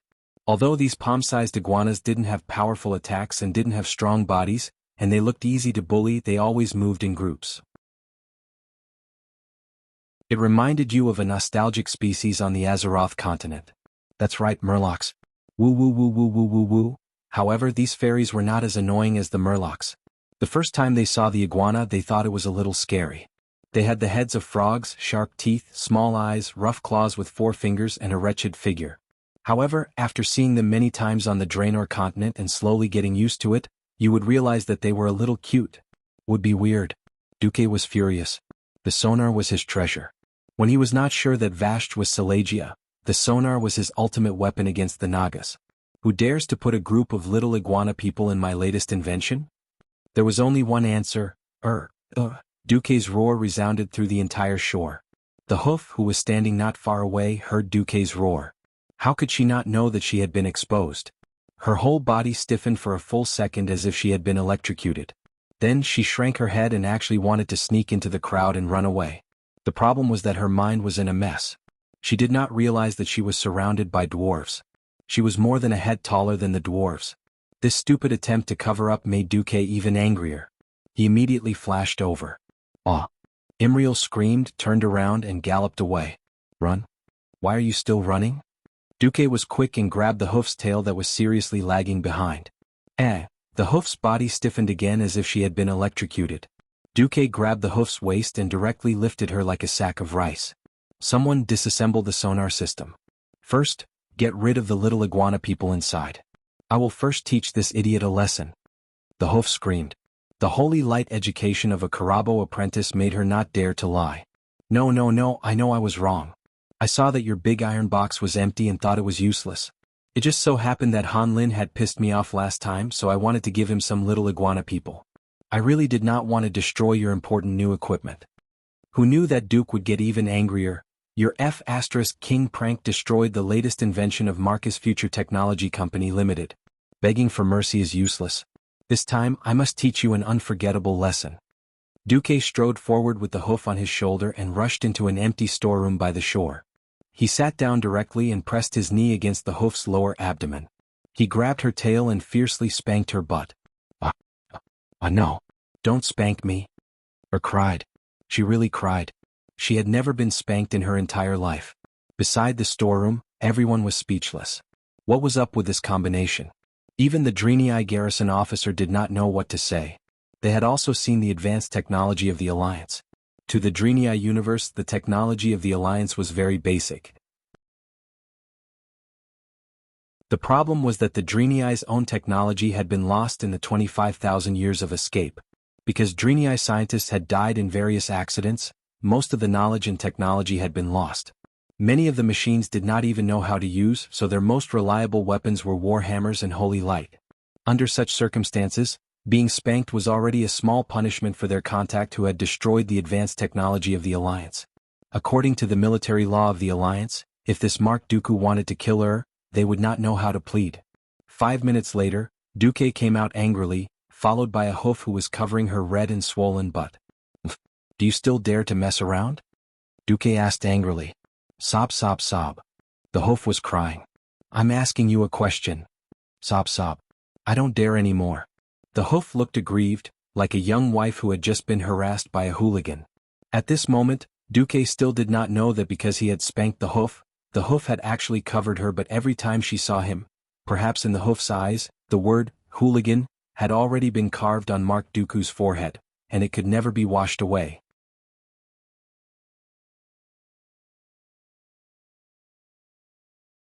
Chapter 1444. No dash. Wait, you're not going to spank me today, are you? I can work, but you have to swear that if I make a mistake today, you won't spank me. This was what happened when Duque met the hoof almost every day. A good hoof with a bright future. In theory, he could become an archbishop's hoof. Why did he become a crazy woman with persecutory delusions after being spanked once? Do you know how many players who had delusions about you in the past will be in despair now? Duke clutched his head in pain, his face full of black lines. Duque, are you not feeling well today?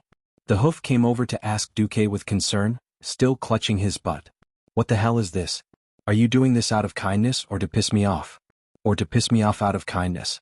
Duque wanted to strangle Imriel. Duque could not take it anymore and decided to have a showdown with the hoof. I, Mark Dooku, swear in the name of the weave demigod Duke Marcus that as long as you don't cause trouble and destroy the Alliance's cutting-edge equipment, I will definitely not punish you. Otherwise, I will let the weave demigod give Mark Dooku the most tragic destruction. Wow. Everyone was shocked. Because Duque said this in the command center. When he said this, the two kings, Gavasht, and a bunch of lords with titles of generals all heard it. Duque was controlling Mark, a delicate puppet. This was something only those who had the qualifications to attend the highest meeting of the Alliance knew. Lang and Kudrin rolled their eyes, completely speechless. Alright, this guy was Duque. Who the hell would go back on his word to punish himself? But the others did not know. The group of generals sighed at the seriousness of this guy's oath. Imriel was naturally the first to fall for it. Really? The hoof did not panic, his butt no longer hurt, and his legs became nimble. He came over eagerly. It's true. If Mark Dooku lied to you, then he's not human. A certain Dooku who was disguised as Mark swore that it had nothing to do with him. The hoof who did not know how sinister people's hearts could be believed. She was so moved that she almost burst into tears. She grabbed Mark's hand and said excitedly, "Okay, I was wrong about you. Master Willen said that my holy light theory is already the strongest, but I need more experience to elevate my spirit and make my holy light even purer. Mark, since you're the boss here, give me a mission. I've been watching those dwarves build the city all day. I'm going crazy from boredom." With a smile on his face, Duque announced, "Imriel, lead your troops to attack Illidair's sentry post on the west side of this place. Just use your garrison, the Highland Warriors group, and 7 other organizations. That's a total of 2,000 people." The hoof was dumbfounded. What? Several generals jumped up, especially the dwarf Lord Urgar, who was in charge of the frontline defense. "Wait. Envoy, I object. Even if the Highland Warriors group is not directly under the jurisdiction of the Alliance, there's no reason for us to let a Karabo apprentice who doesn't have a military rank in the Alliance to command an army of 2,000 people." However, Duque looked as if he had seen through everything and was unperturbed. Of course, although there probably wouldn't be any King of Draenor drama in the future, but gold would always shine. After transmigrating to the world of Azeroth for so long, Duque was basically certain that those who shone brilliantly in the original history would not be too bad in terms of quality. The problem was that without the tempering given to the hoof in the original history, Duque really did not dare to say whether she would grow to the height of the Archbishop. Anyway, it was Willen who gave the hoof a chance to help her grow, and Duque did not mind him doing it once. Duque ignored Urgar and looked at his boss. "Your Majesty Kudrin Wildhammer, do you object to my decision?" "Object? Object my ass." To object to this doll named Mark was to object to Duque, who was hiding in Karazhan on the other side of the world and playing doll games. Kudrin was too full to be so stupid. Although the dwarves were more straightforward, how could a king be so stupid? Kudrin patted his high lord on the back. "Didn't you complain all day that Illidan's men on the other side of the mountain often come over the mountain to cause trouble for you? Isn't this just right? Anyway, the Draenei can't help in the defensive line." Urgar looked like he was choking. Since his boss said so, what else could he say? The Wildhammer dwarves were famous for their Griffin Air Force, but in fact they still had a lot of land forces. As close friends of the Bronzebeard dwarves, their infantry and cannons were also very good at coordinating. Many times, the Wildhammer dwarves' infantry almost followed the landing point of the cannonball and charged forward. Once they found that there were too many demons, they could directly stop and all lie down. They would wait for the cannoneers who were originally playing with the cannons to adjust the firing rate, then fire another round and then charge again. The Draenei who were not familiar with this tactic were really powerless and could only stare at the back. Rather than letting these Draenei rot, it was more practical to let them go and wipe out the surrounding enemy strongholds. Urgar was also discouraged. "Well, since the special envoy and my king have said so." At this time, Hoof finally reacted and should protest. Who knew, just as she sighed, she found that Duque had already King asked for an official seal from Kudrin and stamped it on the military order. Wait. I haven't agreed yet." Hoof's face turned pale. "Please, this is a military order. You must complete it regardless of whether you agree or not, otherwise you will be punished according to military law," Duque said confidently and matter-of-factly. When Hoof still wanted to say something, she was suddenly pulled back by her compatriots. Garrison Officer Murad was a determined warrior. He had helped the Draenei in countless worlds to avoid the Burning Legion's demon army time and time again. He was a role model among the Draenei. His unparalleled combat skills and thunderous methods to uphold justice had earned him the respect of his compatriots. After Shotrath City was safe, this battle-hardened garrison officer was sent by Willen to support the front lines as the representative of the Draenei. Murad spoke. "Imriel, we carry the hopes of our compatriots and come to the front lines to fight against evil. If we can't even destroy one of the enemy's sentries, how can we talk about attacking the Black Temple, restoring it to the Temple of Karabaer, and restoring its former glory?" His words were completely politically correct. Hoof did not have any room to refute. Her superiors sold her out and her compatriots sold her out. What else could she say? So, Hoof prepared to go to battle with tears in her eyes. Before she left, she gave Duke a tragic look. Her big watery eyes were clearly saying, "Are you sure you're not sending me to my death?" Duque smiled, "No, I have faith in you, Hoof." You're tuning in to the Han Li's Wuxia Adventures YouTube channel. We're so grateful for your support, and don't forget to subscribe to join us on this incredible journey through captivating stories. Your generosity through donations truly makes a world of difference, as it's the primary source of revenue that allows me to expand and enhance this channel for you. Thank you from the bottom of my heart for being a part of this adventure.